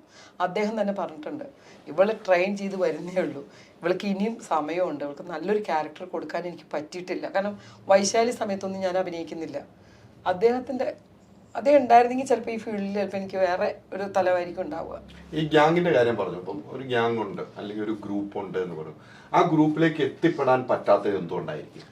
എത്തിപ്പെടാൻ പറ്റാത്തതെന്ന് വെച്ചാൽ ഒന്നില്ലെങ്കിൽ ഞാൻ ഇവരൊക്കെ അപ്ഡേറ്റ് ചെയ്തുകൊണ്ടിരിക്കണമായിരിക്കും, അല്ലെങ്കിൽ അങ്ങനെയുള്ള പുതിയ ഡയറക്ടേഴ്സാണ്. നമ്മളിന്ന് അവർക്കൊന്നും ഒരു പരിചയം ഒന്നുമില്ല. എനിക്കറിയില്ല എന്താ അവർ വിളിക്കാത്തതെന്ന്. നമ്മൾക്ക് ഇനി ചെയ്യാൻ കഴിയില്ലെന്നുള്ളതുകൊണ്ട് ഞാൻ ചോദിച്ചിട്ടുണ്ട്. ഞാൻ ഒരു ദിവസം ഈ ന്യൂ ജനറേഷൻ പടങ്ങളുടെ എല്ലാവരും കൂടി കണ്ടപ്പോൾ ഞാൻ ചോദിച്ചു, മക്കളെ ചേച്ചിയൊക്കെ അഭിനയിച്ചു, ചേച്ചി അങ്ങനെ പറയല്ലേ, അടുത്ത പടം അങ്ങനെ പറഞ്ഞിട്ടേ ഉള്ളൂ. ഞാൻ പറഞ്ഞ അങ്ങനെ എത്തിപ്പെടാത്ത ചിലപ്പോൾ ക്യാരക്ടർ ഇല്ലാത്തതുകൊണ്ടായിരിക്കും, ചിലപ്പോൾ അത്രയും സീനില്ല, ചെറിയൊരു സീനോടൊന്ന് ചേച്ചി വിളിക്കേണ്ടെന്നായിട്ടായിരിക്കും, ചിലപ്പോൾ എന്നെ വിളിക്കാൻ പറഞ്ഞിട്ട് വിളിക്കാതിരിക്കുന്നതായിരിക്കും. നമുക്കതൊന്നും അറിയില്ലല്ലോ. അതിന് നമുക്ക് ദുഃഖമില്ല. നമുക്ക് വിധിച്ചിട്ടുണ്ടെങ്കിൽ ഏത് ന്യൂ ജനറേഷൻ അല്ല ഏത് പടാണെങ്കിലും എൻ്റെ തലയിൽ ആ ക്യാരക്ടർ ചന്ദ്രിക ഈ പഞ്ചവർണ്ണ ഇങ്ങനെയുള്ള ക്യാരക്ടർ എനിക്ക് കിട്ടുമെന്നേ, അത് വിശ്വസിച്ചാൽ പോരെ. ഈ വിളിക്കാൻ പറഞ്ഞിട്ട് വിളിക്കാത്തതാണെന്ന് സംശയിക്കുന്നുണ്ടോ? ഡയറക്ടർ പറഞ്ഞിട്ട് വിളിക്കാത്ത അവിടെയൊക്കെ കളിക്കുന്നത് പ്രൊഡക്ഷൻ ടീമുകളായിരിക്കും. പ്രൊഡക്ഷൻ ടീമിനെ ഞാൻ അങ്ങനെ മൊത്തത്തിൽ കുറ്റം പറയാനൊന്നും തയ്യാറില്ല. ഇതിനകത്ത് എന്താ സംഭവിച്ചതെന്ന് എനിക്കറിയില്ല. കാരണം ഒരു ഡയറക്ടർ പേരൊന്നും ഞാൻ പറയില്ല. അദ്ദേഹം എന്നോട് പറഞ്ഞ ഒറ്റ വാക്കിയുള്ളൂ, പ്രിയങ്ക എപ്പോഴും പറഞ്ഞ പ്രിയങ്ക വിളിക്കാൻ പറഞ്ഞു, പ്രിയങ്കയ്ക്ക് പറ്റൊരു ക്യാരക്ടർ പറഞ്ഞ് ഞാൻ വിളിക്കാൻ പറഞ്ഞ് ആളെ വിട്ടപ്പോൾ അവർ പറഞ്ഞ വാക്ക് ഇതാണ്, അവരെ വിളിച്ചിട്ട് കിട്ടിയിട്ടില്ല, അവർ ബിസിയാണ്. അന്ന് ഞാൻ ഒരു സീരിയലും ചെയ്തിട്ടില്ല. ഞാൻ 14 വർഷത്തിന് ശേഷമാണ് ഈ സീരിയൽ ചെയ്യുന്നത് തന്നെ. പക്ഷെ ഒന്നും ഞാൻ ചെയ്യാറില്ല. സ്റ്റേജ് പ്രോഗ്രാം എല്ലാം വന്നാൽ ചെയ്യും, ഇനോഗ്രേഷൻസ് അങ്ങനെ എന്തെങ്കിലുമൊക്കെ ചെയ്ത് നിൽക്കുന്ന ഒരാളാണ് ഞാൻ. അങ്ങനെ പറഞ്ഞപ്പോഴാണ് എനിക്ക് സത്യത്തിൽ സങ്കടം തോന്നി. എന്തിനാണ് ഇങ്ങനെ എന്നെ വിളിച്ചിട്ടില്ല. അവരെന്തുകൊണ്ടാണ് അങ്ങനെ ചെയ്തതെന്ന് പിന്നെ ചിന്തിച്ചിട്ടുണ്ട്. അവർക്ക് അവരുടേതായ ആൾക്കാർ സ്ഥിരം വിളിക്കുന്നവരുണ്ടാവും, എപ്പോഴും അപ്ഡേറ്റ് ചെയ്തിരിക്കുന്നപ്പോൾ. അല്ലെങ്കിൽ ഞാൻ എപ്പോഴും വിളിച്ചുകൊണ്ടിരിക്കുകയാണ്, നമ്മൾ എപ്പോഴും അത് ആരുടെയും കുറ്റമല്ല. ഞാൻ അലീനെ വിളിച്ചുകൊണ്ടിരിക്കണം, അലി ഇതാ എന്നെ പോലെ ചെയ്തിട്ട്. അപ്പോൾ പ്രിയങ്ക ഇപ്പോൾ തമിഴിലുണ്ടല്ലേ, അതുകൊണ്ടായിരിക്കാം മേ ബി. എന്തിനാ കുറ്റം പറയണത്? ചിലപ്പോൾ അതുകൊണ്ടായിരിക്കും. ഒരു ലൊക്കേഷനിൽ എന്തെങ്കിലും കൈപ്പേറിയ അനുഭവം ഉണ്ടായിട്ടുണ്ടോ? എനിക്കോ? ഞാൻ അങ്ങനെ കൈപ്പേറിയ അനുഭവം ഇങ്ങോട്ട് വന്ന് തിരിച്ച് അതിനേക്കാൾ ഇരട്ടി കൊടുത്തിട്ട് ഇറങ്ങി പോകും. അങ്ങനെ അനുഭവം ഉണ്ടായിട്ടുണ്ട്? എനിക്ക് ഉണ്ടായിട്ടില്ല. ഞാൻ ഉണ്ടാവാനുള്ള സാഹചര്യം കൊടുത്തിട്ടില്ല. അങ്ങനെയുള്ള കൈപ്പറിയ അനുഭവം ഉണ്ടായാൽ അത് തിരുത്തി മുന്നോട്ട് പോകാൻ എനിക്ക് നന്നായിട്ട് അറിയാം. ഞാൻ അങ്ങനെ ഒരെണ്ണത്തിൽ നിൽക്കാറുമില്ല ഒരു ലൊക്കേഷനിലും. അങ്ങനെ ഒരു സംഭവം എനിക്ക് ഉണ്ടായിട്ടില്ല. ചിലർ പറയും ഭയങ്കര, എനിക്കൊന്നും തോന്നിയിട്ടില്ല. പ്രിയങ്ക ഉള്ള ലൊക്കേഷനിൽ മറ്റുള്ളവർക്ക് എന്തെങ്കിലും അനുഭവം ഉണ്ടായിട്ട് പ്രിയങ്കയുടെ ശ്രദ്ധയിൽപ്പെടുകയും പ്രിയങ്ക അതിനകത്ത് ഇടപെടുകയും ആ പ്രശ്നം സോൾവ് ചെയ്യുകയും ചെയ്തിട്ടുണ്ട്? അതൊക്കെ ചെയ്തിട്ടുണ്ടാവും. പക്ഷേ ഞാൻ പറഞ്ഞില്ലേ, നമ്മൾ പ്രശ്നങ്ങൾ ഉണ്ടാക്കുന്നത് നമ്മളാ ലൊക്കേഷനിൽ അല്ലേ. നമ്മൾ അങ്ങനെ പ്രശ്നങ്ങൾ ഉണ്ടാക്കാതെ എല്ലാവരുമായിട്ടും പ്രശ്നങ്ങളില്ലാത്ത രീതിയിൽ മുന്നോട്ട് പോയാൽ നമുക്ക് നല്ല രീതിയിൽ തന്നെ പോവാം. ആരാ പ്രശ്നങ്ങൾ ഉണ്ടാക്കണത്? ഇപ്പം എനിക്ക് അലിയോട് സംസാരിക്കുന്നത് എൻ്റെ ഇഷ്ടമാണ്. അത് നാളെ അലിയനോട് ഞാൻ കുറേ സംസാരിച്ചിട്ടുണ്ട്, നാളെ അലി എന്തെങ്കിലും പറഞ്ഞു കഴിയുമ്പോൾ സംസാരിച്ച അന്ന് ഇത് പറഞ്ഞില്ലേ എന്നും പറയുന്നത് തെറ്റാണ്. ചെയ്യരുത്, ഒരു പെണ്ണും ചെയ്യരുത്. അല്ലെങ്കിൽ ഞാൻ നിൽക്കണം അതുപോലെ. അലി എന്നോട് എന്തെങ്കിലും പറയുമ്പോൾ അലി ആ പറഞ്ഞ വാക്ക് എനിക്ക് ഇഷ്ടമല്ല കേട്ടോ, ഇനി മേലെ ആവർത്തിക്കരുന്ന് അന്ന് പറയണം. കുറേ നാൾ കഴിഞ്ഞിട്ട് അന്ന് അലി അത് പറഞ്ഞില്ലേ എന്നും പറഞ്ഞു വരുന്നത് ഒരു പെണ്ണിന് ചേർന്നതല്ല. ഈ ഫീൽഡിലും അത് ശരിയല്ല. ഈ ഫീൽഡിൽ പലതും പറയുന്നുണ്ട്, അവരങ്ങനെ പോയി. എന്താണ് ആ പറയുന്നതിന് അർത്ഥമുള്ളത്? എൻ്റെ ഇഷ്ടമാണ് ഞാൻ പോകുന്നുണ്ടെങ്കിൽ അത് എൻ്റെ ഇഷ്ടമായി മാത്രം കാണണം. അല്ലാതെ അത് നടന്ന് അവിടെ ഇവിടെയൊക്കെ കുറേ പോയി കുറേ കഴിഞ്ഞിട്ടും ഞാൻ വളരെ ശക്തമായിട്ട് പറഞ്ഞിട്ടുണ്ട് അത്. ഒരു പെണ്ണും ഒരു കാരണവശാലും അങ്ങനെ ഒരാളെ ആരോപിക്കരുത്, പോകരുത്. എൻ്റെ അമ്മ എൻ്റെ കൂടെ നടക്കുന്നത് എന്നെ വിശ്വാസമില്ലാഞ്ഞിട്ടല്ല. എന്നെ ഏത് രാത്രി എവിടെയും കൊണ്ട് നിർത്തിക്കോ, എനിക്ക് എന്നെ നോക്കി വരാൻ, എനിക്ക് തിരിച്ച് വരാൻ എനിക്കറിയാം. പക്ഷെ എൻ്റെ അമ്മയ്ക്ക് എന്താ, എൻ്റെ ഒരു കൂടെ വരുമ്പോൾ അമ്മയ്ക്കൊരു സമാധാനം. അവൾ ഒറ്റയ്ക്കല്ലല്ലോ, ഞാനും കൂടെ ഉണ്ട്, എനിക്കൊരു സമാധാനം. എന്ത്, എൻ്റെ അമ്മ ഒറ്റയ്ക്ക് റൂമിലിരിക്കുക, ഭക്ഷണവും കഴിച്ച് എൻ്റെ കൂടെ എൻ്റെ അമ്മയുണ്ടല്ലോ, സുഖമായിട്ട് ഇരുന്നോട്ടെ. ഞാൻ കഴിക്കുന്ന ഫുഡ് അമ്മ അവിടെ ചിലപ്പോൾ ഒറ്റയ്ക്കാകുമ്പോൾ ചിലപ്പോൾ ചോറും എന്തെങ്കിലും ചെറുതായിട്ട് കഴിക്കും, ഞാനിവിടെ ഇറച്ചി മീനൊക്കെ കഴിക്കും, അമ്മയും കഴിച്ചോട്ടെ, ഒരുമിച്ചിരുന്ന് കഴിക്കുന്ന ഒരു സുഖമല്ലേ ഇത്. അല്ലാതെ അമ്മ വന്നതുകൊണ്ടോ ആര് കൂടെ വന്നതുകൊണ്ടോ നമുക്ക് എന്തെങ്കിലും വേണം വെച്ചാൽ നമുക്ക് ചെയ്യാവുന്ന കാര്യങ്ങളേ ഉള്ളൂ അല്ലേ. ഇതൊന്നും ഒരു തടസ്സമേ അല്ല. പക്ഷെ ഞാൻ പറഞ്ഞതെന്ന് വെച്ചാൽ നമ്മൾ നമ്മുടെ കാര്യം ശ്രദ്ധിക്കുക. അത് കഴിഞ്ഞിട്ട് പിന്നെ പറഞ്ഞു നടക്കുന്നത് തെറ്റാണ്. അത്ര ഒരു മീറ്റു ആരോപണമായി വരുന്നതിൽ എതിർക്കുകയാണല്ലേ? ഞാൻ എതിർക്കും, തീർച്ചയായിട്ടും എതിർക്കും. കാരണം നമ്മൾ ചെയ്തു പോയിട്ട് പിന്നെ അവരെന്തിനാണ് കാര്യം വരുത്തേക്കുന്നത്? പോവാതിരുന്നൂടെ? അല്ലെങ്കിൽ ആ പോയി കഴിഞ്ഞാൽ അത് വെച്ച് തീർത്തോളണം, പിന്നെ തിരിഞ്ഞു കുത്തല്ല വേണ്ടത്. ആരും ഇപ്പോൾ പല പ്രശ്നങ്ങളുണ്ടായി, ആരെങ്കിലും അവരെ ചങ്ങലക്കിട്ട് കൊണ്ടുപോവോ കെട്ടി വലിച്ചു കൊണ്ടുപോവോ ഒക്കെ ചെയ്തിട്ടുണ്ടെങ്കിൽ ഈ പറയണത് ശരിയാ? ഇത് സ്വന്തം ഇഷ്ടപ്രകാരം പോയി സംസാരിച്ച് അവരായിട്ട് നടന്ന് പടം ചെയ്ത് ഇഷ്ടം പോലെ സാധനങ്ങൾ ഇതൊക്കെ കറങ്ങിയടിച്ച് നടന്ന് പിന്നെ ഒരു സുപ്രഭാതത്തിൽ നീ അങ്ങനെ ചെയ്തില്ലെന്ന് പറഞ്ഞാൽ എന്താ അർത്ഥമുള്ളത്? നമ്മൾ പോയിട്ടില്ലേ, നമുക്ക് പോയിരുന്ന അവിടെ ഒന്നുമല്ല. ഇപ്പം എന്നെ 10 പേരും കൂടെ ബലമായിട്ട് കൊണ്ടുപോയി കഴിഞ്ഞാൽ എനിക്ക് പ്രതികരിക്കാം, എനിക്ക് പറയാം, അവകാശമുണ്ട് എനിക്ക്. ഇതെൻ്റെ സ്വന്തം ഇഷ്ടത്തിന് ഞാൻ അലിയോട് സംസാരിക്കുന്നു ഫോൺ ചെയ്ത് എപ്പോഴും. എൻ്റെ സ്വന്തം ഇഷ്ടത്തിന് ഞാൻ സംസാരിക്കണം. അതിൽ കുറ്റം പറഞ്ഞിട്ട് പിന്നെ നാളെ അലി അത് പറഞ്ഞു ഇത് പറഞ്ഞുകൊണ്ട് കാര്യമില്ല. അത് അലി തെറ്റായിട്ട് എന്നോട് എന്തെങ്കിലും പറഞ്ഞാൽ ഞാനത് തിരുത്തണം. അലി ആ വാക്ക് എനിക്ക് ഇഷ്ടമല്ല കേട്ടോ, ഇനി മേലിൽ എന്നോട് അലി അത് സംസാരിക്കരുത് ഞാൻ പറയാം അല്ലേ. കുറേ കഴിഞ്ഞതെല്ലാം കഴിഞ്ഞ് കിട്ടാതെ എന്തെങ്കിലും ഞാൻ അലിയുടെ കയ്യിൽ നിന്ന് ആഗ്രഹിച്ചിട്ട് കിട്ടാണ്ട് വരുമ്പോൾ അലിയെ കുറ്റം പറയാമെന്നുള്ള തെറ്റാ, ഞാനതിന് നിൽക്കില്ല. ഈ WCC എന്നൊരു പ്രസ്ഥാനം സ്ത്രീകളുടെ പ്രശ്നങ്ങളുമായാണ് WCC എന്ന പ്രസ്ഥാനം ഉണ്ടായത് അല്ലെ. അമ്മയായിട്ട് തടസ്സങ്ങളുമായിട്ട് എതിർപ്പൊക്കെ ഉണ്ടായിട്ട് ആ പ്രസ്ഥാനത്തെ എങ്ങനെയാണ് കാണുന്നത്? എങ്ങനെ കാണാനാ, ഓരോരുത്തർക്കും ഓരോ തീരുമാനമല്ലേ. WCC കുറ്റം പറയാനൊന്നും ഞാനാളല്ല, സ്ത്രീകളുടെ ഒരു സംഘടന എന്ന് പറഞ്ഞിട്ട് വന്നതാണ്. അമ്മയ്ക്ക് എതിരായിട്ട് നിന്ന് കഴിഞ്ഞാൽ നമ്മൾ അതിന് എന്താ പറയുക, അവർക്ക് അവരുടേതായ കാര്യങ്ങളുണ്ടാവും നേടിയെടുക്കാൻ വേണ്ടിയിട്ട്. അത് നേടിയെടുക്കാൻ അവർ ശ്രമിക്കുന്നു. അതിന് നമ്മളിപ്പോൾ അതിലും അംഗമാവണമെന്നൊന്നുമില്ല, നമുക്ക് അതിനകത്ത് എതിർപ്പൊന്നുമില്ല. പക്ഷെ നമ്മൾ എന്താണെന്ന് വെച്ചാൽ അങ്ങനെയൊക്കെ ചെയ്തു വരുന്ന മറ്റുള്ളവരുടെ, നമ്മൾ അഭിനയിക്കുന്ന ഒരു ആർട്ടിസ്റ്റ് അല്ലേ, ഒരുപാട് എതിർ അഭിപ്രായങ്ങളുണ്ടാവും. അമ്മയിലുള്ളതും വലിയ വലിയ ആൾക്കാർ തന്നെ അമ്മയിലിരിക്കുന്നത്. അതായത് നമ്മളെ സിനിമ രംഗത്ത് ഏറ്റവും മുതിർന്ന ആൾക്കാർ അതിനകത്തുള്ളത് അല്ലേ. അപ്പോൾ WCC എന്ന് പറഞ്ഞൊരു എതിര് വന്നു നിന്നിട്ട് അത് ഫൈറ്റ് ചെയ്തിട്ട് എന്തിനാ നമ്മുടെ കലാപരമായ എത്രയോ നല്ല കഴിവുള്ള ആർട്ടിസ്റ്റുകൾ ഇപ്പോൾ വെറുതെ ഇരിക്കേണ്ടതെന്നറിയോ? ഈ ഒരു പ്രശ്നം കൊണ്ടാണോ എന്താണെന്ന് എനിക്കറിയില്ല. പക്ഷെ എനിക്ക് ഇഷ്ടമുള്ള ആർട്ടിസ്റ്റുകളൊക്കെ അതിൽ വെറുതെ ഇരിക്കുകയാണ് ഇപ്പോൾ വർക്ക് ചെയ്യാതെ. ഈ കാരണം കൊണ്ടാണോ എന്നും എനിക്കറിയില്ല. എനിക്കെതിരൊന്നുമില്ല, അതൊക്കെ അവരുടെ ഇഷ്ടമുള്ള. ഇപ്പം ഒരു സംഘടനയിൽ ചേരാന്ന് എന്നെ നിർബന്ധിച്ച് ചേർക്കില്ല, എൻ്റെ മനസ്സുകൊണ്ട് ഞാൻ ചേർന്നതല്ലേ. നമുക്ക് എതിരഭിപ്രായമൊന്നുമില്ല, അവരവരുടെ ഇഷ്ടത്തിൽ. സംഘടന വേണമെന്ന് തോന്നിയിട്ടുണ്ടോ? ഞാൻ പറയട്ടെ, ഇപ്പം നമ്മൾ നേരത്തെ പറഞ്ഞത് തന്നെ, നമ്മൾ തന്നെയല്ലേ കാരണം ഉണ്ടാക്കണത്. ഒരു ലൊക്കേഷനിൽ പോയിട്ട് എന്നെ അയാൾ തോണ്ടി എൻ്റെ പിച്ച് എന്തിനു വേണ്ടിയിട്ടാ തോണ്ടോ പിച്ചോ അങ്ങനെ എന്തെങ്കിലും സംസാരിക്കുകയൊക്കെ ചെയ്ത് നമുക്ക് പ്രതികരിക്കാനുള്ള കഴിവില്ലേ? എന്തിനോ വേറൊരു സംഭവം ഇപ്പോൾ പറയേണ്ട ലൊക്കേഷനിൽ സെർച്ച് ചെയ്യണം, അത് ചെയ്യണം, ഇത് ചെയ്യണം, എന്തിനു വേണ്ടിയിട്ട്? എന്താ അതിൻ്റെ ആവശ്യം എന്താണ്? ഞങ്ങളൊക്കെ എത്ര വർഷം കൊണ്ട് ഫീൽഡിൽ നിന്ന് വരുന്ന ആൾക്കാരാണ്. എനിക്ക് ഇത്രയും വർഷം, ഞാൻ 30ാമത്തെ വർഷമായിട്ടുണ്ടാവും ഈ ഫീൽഡിൽ വന്നിട്ട്. എനിക്ക് ഈ ഫീൽഡിൽ നിന്ന് അങ്ങനെയുള്ള ദുരനുഭവം ഒന്നും ഉണ്ടായിട്ടില്ല.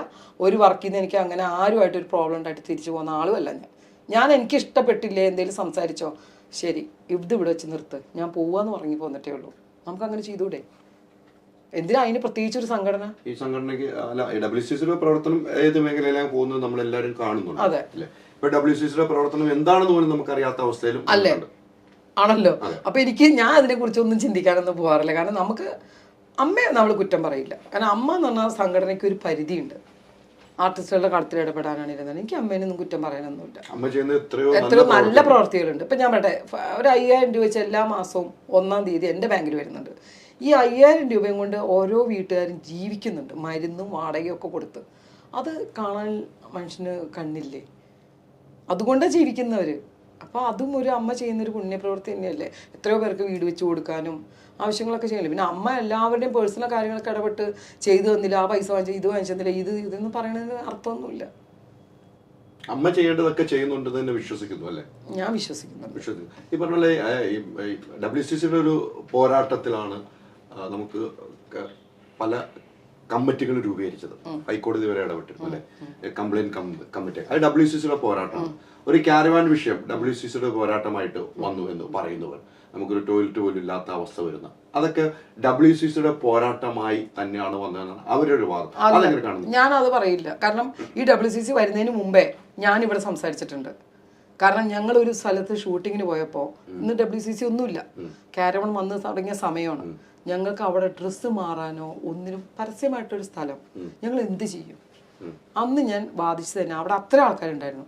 പ്രൊഡ്യൂസറെ പറഞ്ഞ് മനസ്സിലാക്കി ഞങ്ങൾക്ക് എന്തെങ്കിലും ഒരു സഹായം ചെയ്തു തരുന്ന പറഞ്ഞിട്ട് അന്ന് കാരവൺ കൊണ്ടുവന്ന് ഞങ്ങൾക്ക് സേഫാക്കി തന്ന ഒരു പ്രൊഡ്യൂസറുണ്ട്.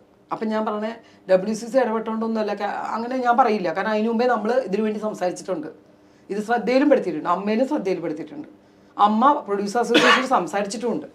ഇങ്ങനെ ഒരു അന്ന് എനിക്ക് തോന്നുന്നു ആരോ ഇതിനകത്ത് പരാതി പറഞ്ഞിട്ടുണ്ട് അമ്മയിൽ. കാരണം ഞങ്ങൾ സത്യം പറഞ്ഞാൽ ഞങ്ങൾ ഭയങ്കരമായിട്ട്, കാരണം ഇന്നത്തെ കാലത്ത് നിങ്ങൾക്ക് അറിയില്ല, പഴയ കാലമല്ല. ഒരു ഓല കെട്ടിയിട്ടോ ഒരു തുണി മറച്ചിട്ടോ ഡ്രസ്സ് മാറാൻ ഇപ്പം ഞങ്ങൾക്ക് പറ്റില്ല. ഈ ഒളി ക്യാമറ എന്ത് സാധനം ഉണ്ടെങ്കിൽ എവിടെ ഇരിക്കണത് എന്താണെന്ന് അറിയില്ല. ഇതങ്ങ് കയറി വരുമ്പോൾ ആണ്ടോ അവൾ നടന്നുകൊണ്ടല്ലേ കിട്ടിയെന്ന് പറയും. ചിലപ്പോൾ അത് അറിഞ്ഞിട്ട് പോലും ഉണ്ടാവില്ല. ഒരു വീട്ടിൽ നമ്മൾ സമാധാനമായിട്ട് ഡ്രസ്സ് മാറാൻ ഞങ്ങൾക്ക് ബുദ്ധിമുട്ടാണ്. ലൈറ്റ് ഓഫ് ചെയ്തിട്ടൊക്കെ വേണം ഞങ്ങൾക്ക് മാറാം. കാരണം ആ വീട്ടിൽ ഏതെങ്കിലും കുരുത്തക്കട്ടെ ഏതൊരു ഒരുത്തനുണ്ടെങ്കിൽ അവനൊരു ക്യാമറ ഓൺ ചെയ്ത് വെച്ചിട്ട്, ഇപ്പോൾ നമ്മുടെ ബട്ടൺസിനകത്ത് വരെ ക്യാമറ വയ്ക്കാം ഇല്ലേ? നമ്മൾ എന്ത് തെറ്റ് ചെയ്തിട്ടുണ്ടാവും? നമ്മൾ ഓടി വന്ന് ചെയ്യേണ്ട സമയത്ത് ഡ്രസ്സ് മാറി നമ്മൾ ഓടിയിട്ടുണ്ടാവും ഇല്ലേ? അപ്പോൾ അതുകൊണ്ട് നമ്മുടെ സേഫിന് വേണ്ടിയിട്ടല്ല, കാരവണിൽ നിങ്ങൾക്ക് സുഖമായിട്ട് AC കൊണ്ടിരിക്കാനല്ല. ഞങ്ങൾക്ക് ചിലപ്പോൾ ഒന്ന് ടോയ്ലറ്റ് പോകേണ്ടി വരും, ചിലപ്പോൾ ഡ്രസ്സ് മാറേണ്ടി വരും, എന്തെങ്കിലുമൊക്കെ. അപ്പോൾ അതിന് വേണ്ടിയാണ് നമ്മളിത് വേണമെന്ന് പറഞ്ഞത്. അത് ഇവർ പറയുന്നതിന് മുമ്പേ ഞങ്ങൾ പറഞ്ഞിട്ടുമുണ്ട്. അമ്മയിൽ ഞങ്ങൾ കംപ്ലൈൻറ്റും പറഞ്ഞിട്ടുണ്ട്, വേണം ഞങ്ങൾക്ക് എന്തെങ്കിലും ഒരു പ്രൈവസി വേണമെന്ന്. അത് തെറ്റാണോ? സ്ത്രീകളുടെ പ്രശ്നങ്ങൾ പഠിക്കുന്നതിന് വേണ്ടി കംപ്ലൈന്റ് കമ്മിറ്റി രൂപീകരിച്ചിട്ടുണ്ട് അല്ലേ? അത് കോടതിയുടെ ഇടപെട്ട് രൂപീകരിച്ചിട്ടുണ്ട്. അത്തരമൊരു കമ്മിറ്റി വേണമെന്നുള്ളൊരു കാഴ്ചപ്പാടുണ്ടോ? ഇപ്പൊ എവിടെയാ കമ്മിറ്റി? എവിടെയെങ്കിലും കാണാറുണ്ടോ? ഉണ്ടോ? അല്ല, അല്ലെങ്കിൽ കണ്ടിട്ടുണ്ടോ എവിടെയെങ്കിലും? എൻ്റെ അന്വേഷണം ഇവിടെ വന്നിട്ടുണ്ടോ? ഇതൊക്കെ പറയലാണ്. മേടിച്ച വരെ കാര്യങ്ങൾ കിട്ടി ഞാൻ അത് പ്രവർത്തിക്കുന്നുണ്ടോ? ഞാൻ ഇതുവരെ വർക്ക് ചെയ്യുന്നില്ല, ഞാൻ കണ്ടിട്ടില്ല. ഒരു കമ്മിറ്റി വന്നിട്ട് എന്താ നിങ്ങൾക്ക് ബുദ്ധിമുട്ടുണ്ടോ, ആര് ചോദിച്ചിട്ടുണ്ട്? ഇതൊക്കെ ശ്രദ്ധയിൽ ഇങ്ങനെ ഓരോ ന്യൂസ് വന്ന് ഇങ്ങനെ പോവാന്നല്ലാതെ, ഞാൻ നേരത്തെ പറഞ്ഞതാണ് അടിസ്ഥാനം. നമ്മൾ എന്ത് ശരിയെന്ന് തോന്നുന്നു നമ്മൾ ചെയ്യുക. ശരിയാണോ? അതല്ലേ നമ്മൾ ചെയ്യേണ്ടത്. നമുക്ക് പറ്റാത്തതിന് നമ്മൾ വിട്ടേക്കുക. അതിലേക്ക് നമ്മൾ പിന്നെ ഇതായി പോണേ എന്തിന്? പിന്നെ ഈ കംപ്ലൈന്റ് കമ്മിറ്റിയൊക്കെ വന്ന് ഈ കാര്യങ്ങളൊക്കെ അത് പരിഹരിച്ച് എന്താ അവിടെ നടക്കുന്നത് അതിന് സിനിമാ ഫീൽഡിൽ ഇപ്പൊ എന്ത് നടക്കുന്നുണ്ട്? എൻ്റെ ഒരു അനുഭവം വെച്ച് നോക്കുകയാണെങ്കിൽ എനിക്ക് സിനിമാ ഫീൽഡിൽ നിന്ന് ഒരു ബുദ്ധിമുട്ടായിട്ട് അനുഭവം എനിക്ക് വരുന്നില്ല. മറ്റുള്ളവർ വരാതിരിക്കാൻ അവർ നോക്കണം. എന്ത് കംപ്ലൈൻറ്റോ കമ്മിറ്റിയോ എന്ത് വെച്ചിട്ടും കാര്യമൊന്നുമില്ല. നമ്മളാണ് നമ്മുടെ സേഫ്നെസ് നോക്കേണ്ടത്. നമ്മൾ നോക്കണം. എന്ത് കംപ്ലൈൻറ്റ് കമ്മിറ്റി ഉണ്ടായിട്ടൊന്നും വലിയ കാര്യം എനിക്ക് തോന്നുന്നില്ല. ഞാൻ ധിക്കരിച്ച് പറയല്ല, പക്ഷെ ഞാൻ കാണുന്നില്ല. ഉണ്ടെന്ന് പറച്ചിൽ മാത്രമല്ലേ ഉള്ളൂ. എവിടെ കാണുന്നു? ഒരു സ്ഥലത്ത് കാണിച്ചു തരാമോ? ഞാൻ കണ്ടിട്ടില്ല. അതൊരു വീഴ്ചയല്ലേ? അങ്ങനെ കമ്മിറ്റി വേണമെന്ന് പറയും. അത് സംഘടനയ്ക്ക് എല്ലാം ഉത്തരവാദിത്തം. അമ്മ സംഘടന എല്ലാവരും ചേർന്നുള്ള തീരാണ്. അപ്പൊ അത് അത്ര ഒരു ഉത്തരവാദിത്വക്കുറവ് ഈ സംഘടനയ്ക്ക് ഇല്ല. അപ്പൊ അതിന്റെ പുറകിലത്തെ വശം എന്താണെന്ന് എനിക്കറിയില്ല. ഇനി എവിടെയെങ്കിലും നോക്കുന്നുണ്ടോ കാണാൻ എനിക്കറിയില്ല. കാരണം എന്താണ് അത് സംഭവിക്കുന്നതെന്ന് നമുക്കറിയില്ല. അപ്പം അത് വന്നാൽ നല്ലതാണ്. കാരണം ഒരു സേഫ്നെസ് ആണ്. പക്ഷെ സ്ത്രീകൾ സേഫ്നെസ് അല്ലെന്ന് പറയുന്നത് ഇതിന് മാത്രം എന്താ ഇവിടെ നടക്കുന്നത് എനിക്ക് മനസ്സിലാവാത്തത്. എന്താണ് ഇവിടെ നടക്കുന്നത്? അതിന് മാത്രം സേഫ്നെസ് അല്ലാതെ ഏതോ സമയത്ത് നേരത്തെ പറഞ്ഞ എവിടെയൊക്കെ പോകുന്നു, അതിനുശേഷം പിന്നെ മീറ്റുമായിട്ട് അത് ആരുണ്ടാക്കണു? അതിപ്പോ ഈ കംപ്ലൈന്റ് കമ്മിറ്റി ഒന്ന് മാറുമോ? എനിക്ക് തോന്നുന്നു മാറുമെന്ന്. ഈ ഉണ്ടായിരുന്ന എല്ലാ പ്രശ്നങ്ങളും ഒന്ന് പുറകിലേക്ക് എടുത്ത് നോക്ക്. ശരി, ഒരു വണ്ടിയിൽ തട്ടിക്കൊണ്ടുപോയി, അങ്ങനെ കൊണ്ടുപോയി രണ്ടുപേരെ ബലമായിട്ട് കൊണ്ടിട്ടാണ് അവർ കൊടുക്കുന്നത്. ശരിയാ, നമുക്ക് പറയാം, വാദിക്കാം, അവരെ കൂടെ നിൽക്കാം. ഇത് സ്വന്തം ഇഷ്ടം. ഇപ്പോൾ ഉദാഹരണം ഒരാൾ നടന്നു അയാളുടെ പുറകെ പോയി ഹോട്ടൽ റൂമിലും പോയി അവിടെ ഇവിടെയൊക്കെ പോയി അമ്മയോ അച്ഛനോ ആരും അന്വേഷിക്കാതെ ധിക്കരിച്ച് ലിവിങ് ടുഗദർ നടക്കുന്നു. അവരെ തോന്നിവാസം കാണിച്ചു വെച്ച് നാളെ ഇത് എന്നെ എങ്ങനെ ചെയ്തു എന്ന് പറഞ്ഞ ഒരാണിനെ ഇതാക്കണതിൻ്റെ എന്താ അർത്ഥമുള്ളത്? തിരിച്ച് ആണുങ്ങൾക്ക് പറഞ്ഞൂടെ? നിങ്ങളെന്താ പറയാത്തത്? നിങ്ങളെ സപ്പോർട്ട് ചെയ്യും. നിങ്ങളെ അവർ ബുദ്ധിമുട്ട്. നിങ്ങൾക്ക് ഭാര്യയും അതിലേക്ക് ഭാര്യയും മക്കളൊക്കെ ഉണ്ട്. അറിയാതെ ഇങ്ങനെ സംഭവിച്ചു പോയി. ആ ഭാര്യ ഒരു പെണ്ണല്ലേ? ആ മോള് പെൺകുട്ടിയാണ്. ആ പെൺകുട്ടി വളർന്നു വരില്ലേ? അച്ഛനിങ്ങനെ ചെയ്തു എന്ന് വരില്ലേ? അപ്പൊ ആണുങ്ങൾക്ക് വിഷമമൊന്നും ഇല്ലേ? സംഭവിച്ചു പോയി. നിങ്ങൾ എത്ര പേര് വിളിച്ചു പറഞ്ഞിട്ടുണ്ട്? ഇവിടെയൊക്കെ നിയമങ്ങളാണ് പ്രശ്നം. അപ്പൊ ആണുങ്ങൾക്ക് എന്താ? ആണിന്റെ ഭാര്യ അമ്മയും പെണ്ണല്ലേ? അല്ലേ? അവർക്ക് വിഷമമില്ലേ?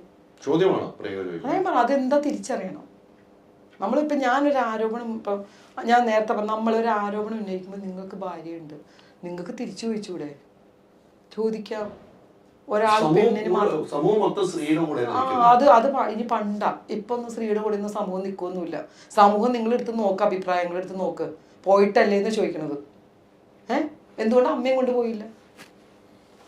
ഇപ്പം ഞാൻ ഒറ്റയ്ക്ക് ഒരു സ്ഥലത്ത് പോകുമ്പോൾ എനിക്ക് പോകാൻ പറ്റാത്ത സ്ഥലമാണ്. ഞാൻ എൻ്റെ അമ്മയെ കൂട്ടും. വയ്യെങ്കിലും അമ്മ ഒന്ന് വാമേ നമുക്ക് പോകാമെന്ന് പറയും. ചെയ്തൂടെ? ഇത് അമ്മയില്ല, ആരുമില്ല, തോന്നിയ പോലെ ഇഷ്ടം പോലെ ആ സിംഗപ്പൂർ, അമേരിക്ക, ഗൾഫ് അവിടെയൊക്കെ കറങ്ങി അടിച്ച് വന്നേച്ച് എല്ലാം മേടിച്ച് ഞാൻ സ്ത്രീകളെ കുറ്റം പറയാം. തിരിച്ചും ഞാൻ പറയാം, ആണുങ്ങളും പെണ്ണുങ്ങളുടെ അടുത്ത് മേടിക്കുന്നുണ്ടാവും. സ്ത്രീകളെ കൊണ്ടുപോയി അതൊക്കെ മേടിച്ചത്, അവരെ പൈസയും മേടിച്ചെടുത്ത് ഇതൊക്കെ കഴിഞ്ഞ് ഇതെല്ലാം കഴിഞ്ഞ് നിങ്ങൾക്ക് കംപ്ലൈൻറ്റ് ചെയ്തൂടെ? അത് നിങ്ങളങ്ങനെ പറഞ്ഞ എന്ത് ചെയ്യും? ഞാൻ പറഞ്ഞത് വേറെ ഒന്നുമല്ല. ഫാമിലി ആൾക്കാർ ഉള്ളപ്പോൾ ഇങ്ങനെയുള്ള പ്രശ്നങ്ങൾ വരുമ്പോൾ അവർക്കും ഒരമ്മ സ്ത്രീ, അവരുടെ ഭാര്യ സ്ത്രീ, അവരെന്ത് തെറ്റ് ചെയ്തു? അവരനുഭവിക്കില്ലേ? മറന്നവന് കുട്ടി അനുഭവിക്കില്ലേ? എൻ്റെ ചോദ്യം ഇതൊക്കെയാണ്. ഞാൻ ചോദിച്ചിട്ടുമുണ്ട്. ഈ ലഹരി കൂടുതലായിട്ട് വരുന്നു എന്ന് പറയുന്നു. വലിയ ചർച്ചയൊക്കെ നടന്നു അല്ലേ? ചില ആളുകളെ മാറ്റി നിർത്തി താരസംഘടന ഇടപെടലുണ്ടായി, നിർമ്മാതാക്കളുടെ ഇടപെടലുണ്ടായി. അത്തരമൊരു ലഹരി ഉപയോഗം വർദ്ധിക്കുന്നതായിട്ട് തോന്നുന്നു. ഇപ്പം എന്താ അറിയോ അങ്ങനെ വർദ്ധിക്കാൻ മെയിൻ കാര്യം? എൻ്റെ ഒരു കാഴ്ചപ്പാടാണ്, എനിക്ക് മറ്റുള്ളവരുടെ കാഴ്ചപ്പാടൊന്നും അറിയില്ല. വെള്ളം അടിച്ച പോലീസ് പിടിക്കും, ഊതിച്ച പോലീസ് പിടിക്കും, പ്രശ്നങ്ങളായി. ഇതാകുമ്പോൾ വലിയ പോലീസ് അറിവും കാര്യങ്ങളൊന്നുമില്ല. പക്ഷെ ഇപ്പം മിഷ്യൻ വന്നു തുടങ്ങിയെന്ന് കേട്ടു. ഞാൻ ഈ പറയണ വെള്ളടിയൊന്നും ഇല്ലാത്ത ആളാണ്. ഇപ്പം ഇതിന് മിഷ്യൻ വന്നു തുടങ്ങി. അതുകൂടെ കണ്ടുപിടിച്ചാൽ ഇതും ഏകദേശം കുറച്ച് സ്റ്റോപ്പാവും. കാരണം ഈ മദ്യം കഴിക്കുന്ന ആൾക്കാരാണ് കൂടുതലുമായിട്ട് നമ്മൾ മുമ്പ് കണ്ടുകൊണ്ടിരുന്നത് അല്ലേ? ഈ മറ്റുള്ള അനന്തർ വരുന്നതിന് മുമ്പ് എന്തെങ്കിലും ഒരു ഇത് കഴിഞ്ഞ് കഴിഞ്ഞാൽ രണ്ടെണ്ണം അടിക്കുക, തെറ്റൊന്നുമില്ല. കഴിക്കുന്നുണ്ട്. ഞാൻ കഴിക്കുന്നവർക്ക് ഞാൻ ഒരിക്കലും എതിരൊന്നും പറയാറില്ല. കാരണം ഞാനിപ്പോൾ കഴിക്കുന്ന ഒരാളെ, ഇപ്പം എൻ്റെ വീട്ടിലാണ് എൻ്റെ ഭർത്താവിനെ നിയന്ത്രിക്കുകയാണ് കഴിക്കുന്നതെന്ന്, അദ്ദേഹം ചിലപ്പോൾ പുറത്തു പോയി കഴിക്കും. അപ്പോൾ കഴിക്കുന്നതിന് തെറ്റല്ല, പക്ഷെ കഴിച്ച് നമ്മൾ മറ്റുള്ളവർക്ക് ബുദ്ധിമുട്ടുണ്ടാക്കുന്നതാണ് ഏറ്റവും വലിയ തെറ്റ്. ഇപ്പം ലഹരി ഉപയോഗിക്കുന്നത് വെച്ചാൽ ഒരു രക്ഷയില്ല ഇപ്പോഴത്തെ കുട്ടികൾ. പണ്ടത്തെ ഞങ്ങളൊക്കെ വളർന്നു വന്ന കാലമല്ല ഇപ്പോൾ. ഇപ്പം ഇതൊക്കെ കിട്ടാൻ ഈസിയാണ്. വാട്സാപ്പിൽ കൂടെ ഒരു മെസ്സേജ് ഇടാ, എൻ്റെ പാലത്തിൻ്റെ താഴെ വന്നാൽ മതി കേട്ടോ, സാധനം കിട്ടി. ഒരു ഇതും വേണ്ട. മറ്റേത് ഞങ്ങൾക്ക് ഫോണുണ്ടോ? പണ്ട് ഇങ്ങനെ വല്ലതും നടക്കുമോ? ഇന്നിപ്പോൾ എന്താ എത്തിയിട്ടുണ്ട് കേട്ടാ, പോവാ പല പേരുകൾ. ഇതൊക്കെ ഉപയോഗിച്ച് ഇന്നത്തെ ജനറേഷൻ ആൾക്കാരൊക്കെ പ്രശ്നങ്ങളായിക്കൊണ്ടിരിക്കുക. ലഹരി ഇഷ്ടം പോലെ ഉപയോഗിക്കുന്ന ആൾക്കാരുണ്ട്. ഉപയോഗിക്കാൻ എന്താ ചെയ്യുക? അനുഭവിക്കുന്നതല്ല, എന്ത് ചെയ്യാൻ പറ്റും? അത്തരം ആളുകളെ വെച്ച് സിനിമകൾ ചെയ്യുമ്പോഴും സിനിമയ്ക്ക് പ്രശ്നങ്ങൾ ഉണ്ടാവുന്നു. നമ്മളെപ്പോഴും കാണുന്നു, ചർച്ചകളൊക്കെ ഞാൻ പല വാർത്തകളും ചെയ്തിട്ടുണ്ട്. അത്തരം ആളുകളെ വെച്ച് തന്നെ സിനിമ ചെയ്യാൻ ചില ആളുകൾ വരുന്നു. ഇവിടെ ആരെ കുറ്റം പറയണം? ആരെയും കുറ്റം പറയണ്ട. ആ സിനിമകൾ നല്ലപോലെ അംഗീകരിക്കുന്ന പ്രേക്ഷകരുണ്ട്, നല്ലപോലെ പൈസ ഉണ്ടാക്കുന്ന പ്രൊഡ്യൂസേഴ്സ് ഉണ്ട്. ഇവരടിക്കോ അടിക്കാതിരിക്കോ ലഹരി കഴിക്കും, എന്തായാലും തിയേറ്ററിൽ കൈയടിയിരിക്കുന്ന ഏതൊരാളാണെങ്കിലും പ്രൊഡ്യൂസറും ഡയറക്ടേഴ്സും അവരെ കാസ്റ്റ് ചെയ്തിട്ടുണ്ടാവും. ലഹരി ഒന്നും അവർ നോക്കുന്നില്ല ഇപ്പോൾ. എന്താ ശരിയല്ലേ? ഓഡിയൻസ് അവർക്കും ഉണ്ട്. നന്നായിട്ട് അഭിനയിക്കുന്ന ആൾക്കാരായിരിക്കും, അവരെ ജനം കൈയടിച്ച് സ്വീകരിക്കും. ഇത്തരം പ്രശ്നങ്ങൾ ഉണ്ടാക്കിയാലും അവരുടെ ഓഡിയൻസ് ഇഷ്ടപ്പെടുന്നു. പൈസ ഉണ്ടാക്കി കൊടുക്കുന്ന പ്രൊഡ്യൂസ്. ഞാൻ ചോദിക്കട്ടെ, ഇപ്പോൾ ഒരു പടം ലഹരിയൊക്കെ ഉണ്ടാക്കിയ ഒരു പടം അഭിനയിച്ച് ആ പടം അങ്ങോട്ട് പൊളിഞ്ഞു, ആ പ്രൊഡ്യൂസറും ഡയറക്ടർ വീണ്ടും അവനെ വെച്ച് പടം എടുക്കില്ലല്ലോ. ലഹരി ഉപയോഗിച്ചോ എന്തോ ഉപയോഗിച്ചോ എന്താണെങ്കിലും ആ പടത്തിന് ഓഡിയൻസും നല്ല കാശും കഴിച്ചാൽ കിട്ടിയ ആ പ്രൊഡ്യൂസറാണല്ലോ ഏറ്റവും കൂടുതൽ ബുദ്ധിമുട്ടണത്. ഒരു പ്രൊഡ്യൂസർ എന്ന് പറഞ്ഞാൽ സത്യം പറഞ്ഞാൽ എനിക്ക് ഏറ്റവും സാധാരണ പ്രൊഡ്യൂസറാണ്. പ്രൊഡ്യൂസർ പടം വന്ന് ഇറങ്ങുന്നവരെ ആ പ്രൊഡ്യൂസർ ഭയങ്കര കാര്യം, അയ്യോ സാർ പ്രൊഡ്യൂസർ വന്നിട്ടോ. ഇദ്ദേഹം വന്ന് അതിൽ ആ കളത്തിൽ കയറി കഴിഞ്ഞാൽ പിന്നെ പ്രൊഡ്യൂസർ വെറുതെ പൈസ ഇറക്കുന്നൊരു യന്ത്രമാണ്. ആ യന്ത്രത്തിന് ആ പാവം ആദ്യം വരുന്ന പ്രൊഡ്യൂസർ, പഠിച്ചു വരുന്ന പ്രൊഡ്യൂസർ അല്ലാട്ടോ ഞാൻ പറയുന്നത്, പുതിയ പ്രൊഡ്യൂസർ, ആ പൈസ അദ്ദേഹത്തിന് കിട്ടിയ അദ്ദേഹത്തിന് എത്ര ബുദ്ധിമുട്ടുണ്ടെന്ന് ഒരു പടം പോയി കഴിഞ്ഞാൽ ചിന്തിക്കൂല. അപ്പോൾ ഈ ലഹരിയല്ല എന്താണേലും പ്രേക്ഷകർ ഇഷ്ടപ്പെട്ട എന്തൊക്കെ കാണിച്ച ആളാണെങ്കിലും അവർ പടം സക്സസ് ആയിട്ട് വരികയാണെങ്കിൽ അവർ വീണ്ടും മുന്നിൽ തന്നെ നിൽക്കും. അങ്ങനെയാണ് നമ്മൾ കണ്ടിരിക്കുന്നത്. എല്ലാം അങ്ങനെ എത്രയോ പടങ്ങൾ എനിക്ക് ഞാൻ പറഞ്ഞില്ലേ, എനിക്ക് ഇവരൊക്കെ കഴിക്കുമോ ഇതൊന്നും എൻ്റെ വിഷയമല്ല. ഇഷ്ടപ്പെട്ട ആരും ലഹരിക്ക് അടിമയല്ല, എന്താണേലും സ്ക്രീനിലെ പെർഫോമൻസ് പ്രേക്ഷകർക്ക് ഇഷ്ടപ്പെട്ടോ അവരവരെ കയ്യിലെടുത്തിട്ടുണ്ടാവും. ഒരു തെറ്റും. എനിക്ക് അടിയായോന്ന് ചോദിച്ചാൽ അങ്ങനെ തോന്നിയില്ല. കാരണം ഇലക്ഷന് നിന്നതിൻ്റെ ഒരു ശരിക്കും പറഞ്ഞാൽ ഒരു എക്സ്പീരിയൻസ് എനിക്ക് ഉറപ്പാണ്. ഇത്രയും വലിയ ആൾക്കാർ നിൽക്കുന്ന അരൂര് ഞാൻ ഇത്രയും ലക്ഷം വോട്ടും മേടിച്ച് ഒരു മാസം കൊണ്ട് ഞാൻ ജയിക്കുമോ? ഒരിക്കലും ഇല്ല. കമർ നിന്നു, കാരണം എനിക്ക് ആഗ്രഹം ഉണ്ടായിരുന്നു, അത് നിന്നു. അതിനെ ചുറ്റിപ്പറ്റി കുറച്ച് പ്രശ്നങ്ങൾ വന്നതുകൊണ്ടാണ് എനിക്ക് പ്രോബ്ലം വന്നത്. അല്ലെങ്കിൽ ഈസിയായിട്ട് ആ ഇലക്ഷൻ നിന്ന് ഞാൻ ആ വഴിക്ക് പോയേനെ. പക്ഷെ അതിനോടനുബന്ധിച്ച് കുറേ ഞാൻ പോലും അറിയാത്ത കുറേ സംഭവങ്ങൾ കണക്റ്റഡായി. അത് ഞങ്ങളുടെ ഈ വരുന്ന പാർട്ടിയുടെ ഒരാളും കൂടെ ആയിപ്പോയി. അപ്പം ഞങ്ങളൊക്കെ ചോദ്യം ചെയ്യേണ്ടി വന്നു. അതിനകത്ത് ഞാനും അതിന് ആ 10 പേരും ഒരാൾ എന്നെ ചോദ്യം ചെയ്താണ് ഏറ്റവും കൂടുതൽ ഹൈലൈറ്റ് ചെയ്തത്. അതാണ് ഞാൻ നേരത്തെ പറഞ്ഞത്, എന്തെങ്കിലും ഒരു തെറ്റ് വന്നാൽ അത് ഹൈലൈറ്റ് ആവുള്ളൂ. ഞാൻ അതിൽ ജയിച്ചതിന് ഇത്ര വലിയ പ്രാധാന്യം കൊടുക്കുമോ? ഒരിക്കലും ഇല്ല. എനിക്ക് വലിയ അടിയായിട്ടൊന്നും തോന്നിയില്ല. പിന്നെ ശേഷം വേണ്ടായിരുന്നു എന്ന് പിന്നെ ചിന്തിച്ചപ്പോൾ തോന്നി, ഇത്തരം പ്രശ്നങ്ങളൊക്കെ വരുന്നു വിചാരിച്ചിട്ടല്ലോ. അങ്ങനെ വീണ്ടും ഒരു പരാതിയിലേക്കൊക്കെ പോകുന്നു. അദ്ദേഹവുമായിട്ട് ബന്ധപ്പെട്ട് ചോദ്യം ചെയ്യലുണ്ടാവുന്നു, അദ്ദേഹത്തിന് ചോദ്യം ചെയ്യലുണ്ടാവും. പിന്നീട് അതിനെക്കുറിച്ച് എവിടെയാണ് എന്താണ് സംഭവിച്ചതെന്ന് പഠിച്ചോ? ഏത് ഈ ചോദ്യം ചെയ്യൽ കണക്റ്റഡ് ആയപ്പോഴോ? അത് ഏതൊരു ഞാൻ പറയട്ടെ, ഇപ്പോൾ ഒരു കേസിൻ്റെ പ്രശ്നങ്ങൾ വരുമ്പോൾ അതിനോടനുബന്ധിച്ച് നിന്നിരുന്ന എല്ലാവരെയും അവർ ചോദ്യം ചെയ്യുക. അത് അവരുടെ ഡ്യൂട്ടിയാണ്. അത് പ്രിയങ്ക എന്ന് പറഞ്ഞ ഒരാൾ അറിയുന്നതുകൊണ്ട് മാത്രമാണ് അത് വലിയൊരു പബ്ലിസിറ്റി ആയത്. ഞാനതൊന്നും അല്ലായിരുന്നെങ്കിൽ അറിയില്ലായിരുന്നു. ചോദ്യം ചെയ്ത് ഞാൻ ചെന്നപ്പോഴത്തേനും പത്രക്കാർ വരുന്നു, എടുത്തിടുന്നു, പ്രിയങ്ക അതെ അറസ്റ്റിൽ നിന്ന് വരെ പറഞ്ഞു കഴിഞ്ഞു. അതെന്തുകൊണ്ടാണ്? അവരുടെ ഇത് റീച്ച് ആവണം. അത് പ്രിയങ്ക അറസ്റ്റ് ചെയ്യുമോ, തല്ലി കൊല്ലുമോ, പ്രിയങ്ക തൂങ്ങി മരിച്ചു. എത്ര പേര് എന്നെ വിളിച്ച് ചോദിച്ചു, വേറെ ഏതോ പ്രിയങ്കയോ? എൻ്റെ അടുത്ത് ചേച്ചി ഫോണ് പ്രിയങ്ക ചേച്ചി ഉണ്ടോ? ഞാനാണല്ലോ. ശരി. പിന്നെയാണ് ഞാൻ കാണുന്നത് ഫേസ്ബുക്കിൽ പ്രിയങ്ക തൂങ്ങി മരിച്ചത്. അപ്പോൾ അതാണ് ഹൈലൈറ്റ് ചെയ്യുന്നത്. ഒന്നും ഉണ്ടാവില്ല, ഫ്രണ്ടിൽ കാണും പ്രിയങ്ക തൂങ്ങി മരിച്ചു. എടുത്തു നോക്കുമ്പോൾ ഏതോ തമിഴ്നാട്ടിലെ തെലുങ്കാനയിൽ കിടന്ന ഏതോ ഒരു പ്രിയങ്കയാണ് തൂങ്ങി മരിച്ചിരിക്കുന്നത്.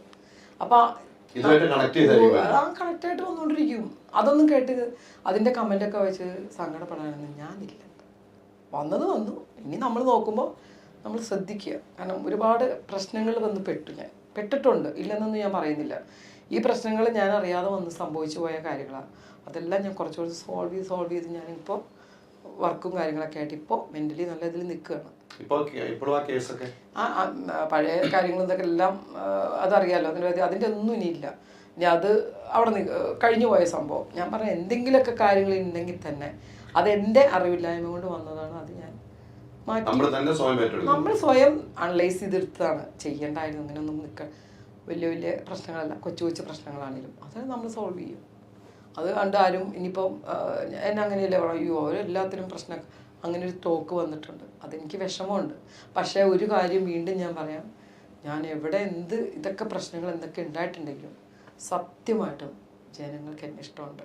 ഞാൻ ഏത് പ്രോഗ്രാമിന് പോലും ആ ഒരു പ്രോഗ്രാമിന് പോലും അവർ തരുന്ന ഒരു സ്നേഹം, അത് മാത്രമേ എൻ്റെ മനസ്സിലുള്ളൂ. അത് ഇന്നും എനിക്കുണ്ട്.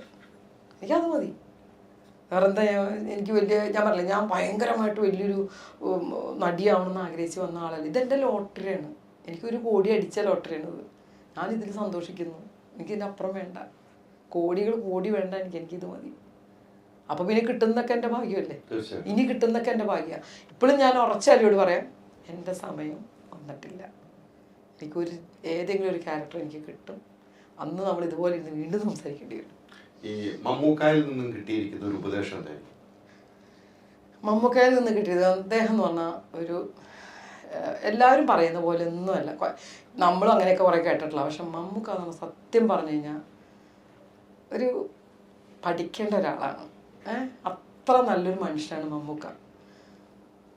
എനിക്ക് ഭയങ്കര ബഹുമാനവും, ഞാൻ അഭിനയിച്ച 2-3 പടം അഭിനയിച്ചിട്ടുണ്ട്. മധുരാജയാണെങ്കിലും പ്രമാണിയാണെങ്കിലും ഓർമ്മകൾ ഉണ്ടായിരിക്കണം. പണ്ടത്തെ TV ചന്ദ്രനാഥൻ്റെ പടം തൊട്ട് മമ്മൂക്കയുടെ കൂടെ അഭിനയിച്ചിട്ടുണ്ട്. ശരിക്കും അദ്ദേഹത്തെ കണ്ട് അദ്ദേഹത്തിൻ്റെ ജീവിതശൈലി കണ്ട് പഠിക്കണം എന്ന് ആഗ്രഹിക്കുന്ന ഒരാളാണ് ഞാൻ. ശരിക്കും അതേ ഒരു പോസിറ്റീവ് എനർജിയാണ് എല്ലാവർക്കും. എനിക്കങ്ങനെ തോന്നിയിട്ടുള്ളൂ. ലാലേട്ടൻ നമ്മുടെ ഇപ്പോൾ ലാലേട്ടനെ പറയുന്നത് നമ്മുടെ കുടുംബത്തിലൊരു അംഗം, വേറെ ഒന്നും അതിനകത്ത് പറയാനില്ല. അത്ര മാത്രം അങ്ങനെ നമ്മുടെ മനസ്സിൽ തോന്നിയിട്ടുള്ളൂ. രണ്ടുപേരും 2 തട്ടിലാണ്. മനസ്സിലായോ? നമുക്ക് നല്ല ജീവിത രീതി ഇതൊക്കെ നമ്മൾ നോക്കി കണ്ട് ഇങ്ങനെ അധികം സംസാരിക്കില്ലെങ്കിലും വളരെ സ്നേഹമുള്ള ഒരാളാണ് നമുക്ക്. നമ്മൾ വിചാരിക്കും അയ്യോ അദ്ദേഹത്തിന് പിന്നെ അതാ ഞങ്ങൾ അമ്മ എന്ന് പറഞ്ഞ സംഘടനയുടെ മീറ്റിംഗ് എന്ന് പറഞ്ഞാൽ ഞങ്ങൾക്ക് ഉത്സവമാണ്, ആഘോഷമാണ്. സെൽഫി എടുക്കുക, വരുമല്ലേ, സെൽഫി എടുക്കുക, ഡിപ്പ് ഇടുക. അന്നത്തെ ദിവസം ഞങ്ങൾ ഡ്രസ്സ് തന്നെ സെലക്ഷനാണ് പോയിട്ട്, പുതിയ ഡ്രസ്സ്. ലാലേട്ടൻ പിന്നെ അറിയാലോ, എല്ലാവർക്കും അറിയാവുന്ന പോലെ ഒരു കുടുംബം, നമ്മുടെ ഒരു അടുത്തുള്ള ബന്ധം, അങ്ങനെയുള്ള ഒരു ഇതേ നമുക്ക് ഫീൽ ചെയ്യുള്ളൂ ലാലേട്ടൻ്റെ കൂടെ നമ്മൾ സംസാരിക്കുമ്പോൾ. പിന്നീട് ഇവരുടെ കൂടെയൊക്കെ സിനിമകൾ ഇപ്പൊ ഇല്ലല്ലോ, ഇവരോട് ചോദിക്കാറുണ്ടോ എന്താണ് എനിക്ക് കിട്ടുന്നില്ലല്ലോ? ഞാൻ അങ്ങനെ ചോദിക്കാറില്ല, പക്ഷെ ഞാൻ ശ്രദ്ധിക്കാറുണ്ട്. ഇപ്പോൾ ലാലേട്ടൻ്റെ ഒരു പടം ഇറങ്ങിയാൽ നോക്കും, എനിക്ക് പറ്റിയ ക്യാരക്ടർ വല്ലതും ഉണ്ടോ. പക്ഷെ ഞാൻ ഇതിനകത്തൊന്നും അധികം കാണാറില്ല, കാരണം അങ്ങനത്തെ ക്യാരക്ടേഴ്സ് ഒന്നും ഇപ്പം അധികം ഇല്ല. മമ്മൂക്കയുടെ പടത്തിൽ ഇപ്പോൾ എന്തെങ്കിലും ഉണ്ടെങ്കിലും എനിക്ക് എന്തെങ്കിലും ഉണ്ടെങ്കിൽ വിളിക്കും. നേരത്തെ ഞാൻ പറഞ്ഞൊരു വാക്ക് തന്നെ എപ്പോഴും കടമെടുക്കുള്ളൂ. ഈ പടത്തിൽ ഞാൻ ഇരിക്കാൻ കാരണം ചന്ദ്ര എന്നൊരു ക്യാരക്ടർ കിട്ടാൻ എൻ്റെ ഒരു റോൾ ഇതാണ്. അതുകൊണ്ട് എനിക്കിത് എൻ്റെ ദൈവം തരുന്ന ഇത് കിട്ടുന്നു, എനിക്ക് വിധിച്ചു തന്നെ അത് കിട്ടും. അതിനകത്ത് ഞാൻ ആരോടും ചോദിക്കും വേണ്ട, പറയും വേണ്ട, മതി. നമ്മളതിൽ സന്തോഷമായിട്ടിരിക്കുക. ഇപ്പം ഞാനൊരു സീരിയൽ സുഗമോദേവി ഞാൻ ഒരിക്കലും പ്രതീക്ഷിച്ചിട്ടില്ല. അത് ഫൈസൽ അടിമാലി എന്ന് പറഞ്ഞൊരു ഡയറക്ടർ ഞാനാണ് സുഗമോദേവിയിൽ, അറിയാലോ. സുഗമോദേവിയിൽ ആ ഡയറക്ടർ എന്ന് പറഞ്ഞാൽ ആ ഡയറക്ടർ ഇവിടെ നിൽക്കേണ്ട ആളേ ഇല്ല. അദ്ദേഹം പടം ചെയ്ത് അദ്ദേഹത്തിന് നല്ല സക്സസ് ആക്കാൻ പറ്റും. കാരണം അദ്ദേഹത്തിൻ്റെ ഡയറക്ഷൻ എന്ന് പറഞ്ഞു കഴിഞ്ഞാൽ ഞാൻ ഇത്ര നാളും സീരിയലിൽ കണ്ടതിൽ പെർഫെക്റ്റ് ആയിട്ടുള്ളൊരു ഡയറക്ഷനുള്ള ആളാണ് മതി. ഒരു ജോലിയിൽ ഇത്രയും ഡെഡിക്കേഷനായിട്ടൊരു ഡയറക്ടറെ ഞാൻ സത്യം പറഞ്ഞ സീരിയലിൽ കണ്ടിട്ടില്ല എന്ന് തന്നെ പറയാം. ഇത് എൻ്റെ ക്യാരക്ടർ, ഞാൻ ആ മാധവി എന്ന് പറഞ്ഞ് എനിക്ക് അവാർഡ് കിട്ടി. ആ മാധവി എന്ന് പറഞ്ഞ സുഗമോദേവിയിൽ ചെയ്യുന്ന ക്യാരക്ടർ അദ്ദേഹത്തിൻ്റെ കഴിവുകൊണ്ടാണ് അത് ഞാൻ ചെയ്യുന്നത്, അത്രയും ബോൾഡായിട്ട് ചെയ്യുന്നത്. കാരണം ഞാൻ കോമഡി ചെയ്ത്, നിങ്ങൾക്കറിയാമല്ലോ, കുറേ കോമഡിയും കാര്യങ്ങളൊക്കെ ചെയ്ത് വന്ന ആളാണ്. പക്ഷെ ഞാൻ നേരത്തെ അന്ന് പറഞ്ഞ പോലെ തന്നെ ഒരു ഡയറക്ടറാണ് നമ്മളെ ക്യാരക്ടർ ചേഞ്ച് ആക്കുന്നത്.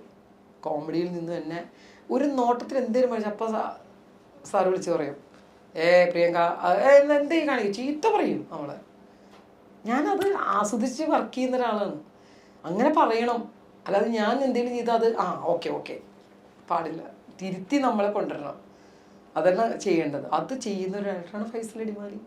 ഞാൻ സുഗമോദേവി ചെയ്യുമ്പോൾ ആദ്യം വിചാരിച്ചെന്താ അറിയോ, തിരുവനന്തപുരം 3-4 ദിവസം വർക്ക് ഉണ്ടാവും, പോയി ചെയ്ത് കഴിഞ്ഞാൽ അടുത്ത പടം. അപ്പം ഞാൻ പടം എപ്പോഴും ഞാൻ സീരിയൽ വിളിക്കുമ്പോൾ ഞാൻ പറഞ്ഞിട്ട് പടത്തിന് ഡേറ്റ് വന്നാൽ എനിക്ക് പടത്തിൻ്റെ ഡേറ്റ് തരണം, ഒറ്റ സീരിയലേ ഞാൻ ചെയ്യുള്ളൂ. എന്നെ ഈ സീരിയൽ കഴിഞ്ഞപ്പോൾ ഞാൻ വിളിച്ചു 3, ഞാൻ പറഞ്ഞു സോറി, കാരണം ഇത് തന്നെ 15 ദിവസം കൊടുക്കുന്നുണ്ട്, പിന്നെ അവിടെ സമയമില്ലല്ലോ.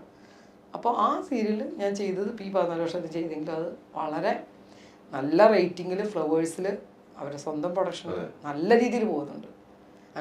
ഞങ്ങൾ നല്ലൊരു ഇതാണ്, ഐശ്വര്യമുണ്ട്, ഐഷു ഉണ്ട്, അങ്ങനെ ഞങ്ങൾ കുറച്ച് പേരുണ്ട്. ഞങ്ങൾ എല്ലാവരും കൂടെ ഭയങ്കര കമ്പനി, ഒരു കുടുംബം തന്നെയാണ്. വിവേക് ഗോപനുണ്ട്, എൻ്റെ മോനായിട്ട് വിവേക് ഗോപനല്ലേ, അതെ, നല്ല ഒരു സുസ്മിത, അങ്ങനെ കുറേ ക്യാരക്ടേഴ്സ് ഉണ്ട്. പക്ഷെ ഇതിനൊക്കെ ഏറ്റവും അടിസ്ഥാനം ഞങ്ങളുടെ തലവൻ തന്നെ, ഫൈസൽ അടിമാലി.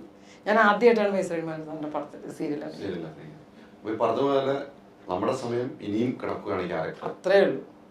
അതിനുവേണ്ടി വെയിറ്റിംഗിലാണ്. അതെ, ചെയ്തതൊക്കെ എന്ന് പറഞ്ഞിട്ടുണ്ടെങ്കിലല്ലോ, ഞാൻ വെറുതെ ഒന്ന് തിരിഞ്ഞു നോക്കിയാൽ എനിക്ക് സത്യം പറഞ്ഞ സന്തോഷമേ ഉള്ളൂ. ആ പേര് ഒരു സീനാണെങ്കിലും, പുലിവാൽ കല്യാണം, മാന്നാർ മത്തായിലെ ശകുന്തള, തിളക്കത്തിലെ പഞ്ചവർണ്ണം, അങ്ങനെ വരുന്ന കമ്മീഷണർ, FIR ആലീസ്, ഇങ്ങനെ വരുന്ന ക്യാരക്ടേഴ്സ് ഉണ്ടല്ലോ, എല്ലാ ആർട്ടിസ്റ്റുമായിട്ടും അഭിനയിച്ചിട്ടുണ്ട്. ഒരുവിധം ഭാനുപ്രിയ, അരവിന്ദ് സ്വാമിയും ശ്രീദേവി എന്നൊക്കെ പറഞ്ഞാൽ നിങ്ങൾക്ക് ഊഹിച്ച് നോക്കുക, എവിടെ നോക്കുക, നമ്മൾ കുറേ അരവിന്ദ് സ്വാമിയെ നോക്കിയിരിക്കും, കുറേ ശ്രീദേവിയെ നോക്കിയിരിക്കും, എല്ലാവരും, ശോഭന, മിക്ക ആർട്ടിസ്റ്റായിട്ടും അഭിനയിക്കാനുള്ള ഭാഗ്യം കിട്ടിയിട്ടുണ്ട്. നല്ല ഡയറക്ടേഴ്സ്, ഒരുവിധം എല്ലാ ഡയറക്ടേഴ്സും, പ്രിയദർശൻ സാറ്, ഭരതേട്ടൻ, ഷാജി കൈലാസ്, ഒക്കെ കമ്മീഷണർ, FIR, അങ്ങനെ ഒരുപാട്, ഭരതചന്ദ്രൻ, അങ്ങനെ ഒത്തിരി പടം ഞാൻ ചെയ്തിട്ടുണ്ട്. അല്ല, അഭിനയിക്കാനുള്ളതൊക്കെ എനിക്ക് കിട്ടിയിട്ടുണ്ട്. പിന്നെ ഞാൻ പറഞ്ഞില്ലേ, ഇതുവരെയുള്ളത് എനിക്ക് സത്യം പറഞ്ഞാൽ വലിയൊരു ലോട്ടറി തന്നെയാണ്. ഇതിനപ്പുറം ചിന്തിക്കുന്നില്ല ഞാൻ. ഇനിയും നമുക്ക് പറ്റിയ കഥാപാത്രങ്ങൾ വരും, അതിനു വേണ്ടിയാണ് വെയിറ്റിംഗ്. വരും, വരാതിരിക്കില്ല. അതെല്ലാവരും എന്നോട് ഒരുപാട് പേര് പറഞ്ഞ ഒറ്റ കാര്യമുള്ളൂ, ഞങ്ങളുടെ പ്രാർത്ഥന കൂടി ഉണ്ടാവും, പ്രിയങ്കയ്ക്ക് ഇതല്ല, നല്ല ക്യാരക്ടറിങ് വരും, വരട്ടെ. ഞാൻ പറഞ്ഞില്ലേ, പ്രായം എത്ര പോയാലും ഇനി എനിക്ക് ഒത്തിരി വയസ്സായിട്ടായിരിക്കും വരുന്നത്. പക്ഷെ ഞാൻ എല്ലാവരും ഇങ്ങനെ തന്നെ നിന്നാൽ മതി, നമ്മൾ അഭിനയിക്കുമെന്നേ. തീർച്ചയായിട്ടും ഇനി ഒത്തിരി നല്ല കഥാപാത്രങ്ങൾ വരട്ടെ. ഈ പറഞ്ഞ അന്നും നമുക്ക് ഇരുന്ന് അതേക്കുറിച്ച് സംസാരിക്കാൻ ഭാഗ്യം രണ്ടുപേർക്കും ഉണ്ടാകട്ടെ. ഒത്തിരി സന്തോഷം. ഇത്ര വൈകിയ സമയത്തും ഇങ്ങനെ ലൊക്കേഷനിൽ വെച്ചൊരു അഭിമാനം തന്നെ. പിന്നെ എനിക്ക് അലിയോടും പറയാനുള്ളത് വേറെ ഒന്നുമല്ല, കുറേ വർഷത്തെ പരിചയം. എന്നെ സത്യം പറഞ്ഞാൽ ഫസ്റ്റ് ലൈവ് പ്രോഗ്രാം ചെയ്യിപ്പിക്കുന്ന അലിയാണ്, ഒരു ഫോണിൽ പ്രോഗ്രാം ചെയ്യിപ്പിക്കുന്ന അലിയാണ്. അതെ, ലോക്കൽ ചാനലിൽ ഞങ്ങൾ അതുപോലെ എൻജോയ് ചെയ്ത് പ്രോഗ്രാം സാരി സ്പോൺസർ ചെയ്യുന്നു, നമ്മൾ പോയി എടുക്കുന്നു, എൻജോയ് ചെയ്തിട്ട് ഫോൺ കോൾസൊക്കെ നമ്മൾ ജാമായി പോയിട്ടുണ്ട്, ഓർമ്മയുണ്ടോ? ആ തൊടുപുഴ ഫോൺ കോൾ ജാമായി. അങ്ങനെ പ്രോഗ്രാം ചെയ്ത് ഇത്രയും ഒരു നല്ല അവസ്ഥയിൽ മോളുടെ കല്യാണത്തിന് ഞാൻ പോയിരുന്നു. ഇങ്ങനെ ഒരു നല്ലൊരു എന്താ പറയുക ചാനൽ തന്നെ ഹെഡായെന്നാണ് ഞാൻ കേട്ടത്, അല്ലേ? അത്രയും നല്ലൊരു ഉയർന്ന സ്ഥലത്തെത്തിയ ദൈവത്തിന് നന്ദി പറയുന്നു. കൂടാതെ എല്ലാവർക്കും ഞങ്ങളുടെ എല്ലാ പ്രോഗ്രാമും കാണാം. ഈ പടം ഒരു പ്രത്യേക പടമാണ്, ജാഫർക്കയും ഇന്ദ്രൻ സേട്ടനുമാണ്. ഇതും നിങ്ങൾ കണ്ട് ഞങ്ങളെല്ലാവരും അനുഗ്രഹിക്കുക. തീർച്ചയായും സന്തോഷം.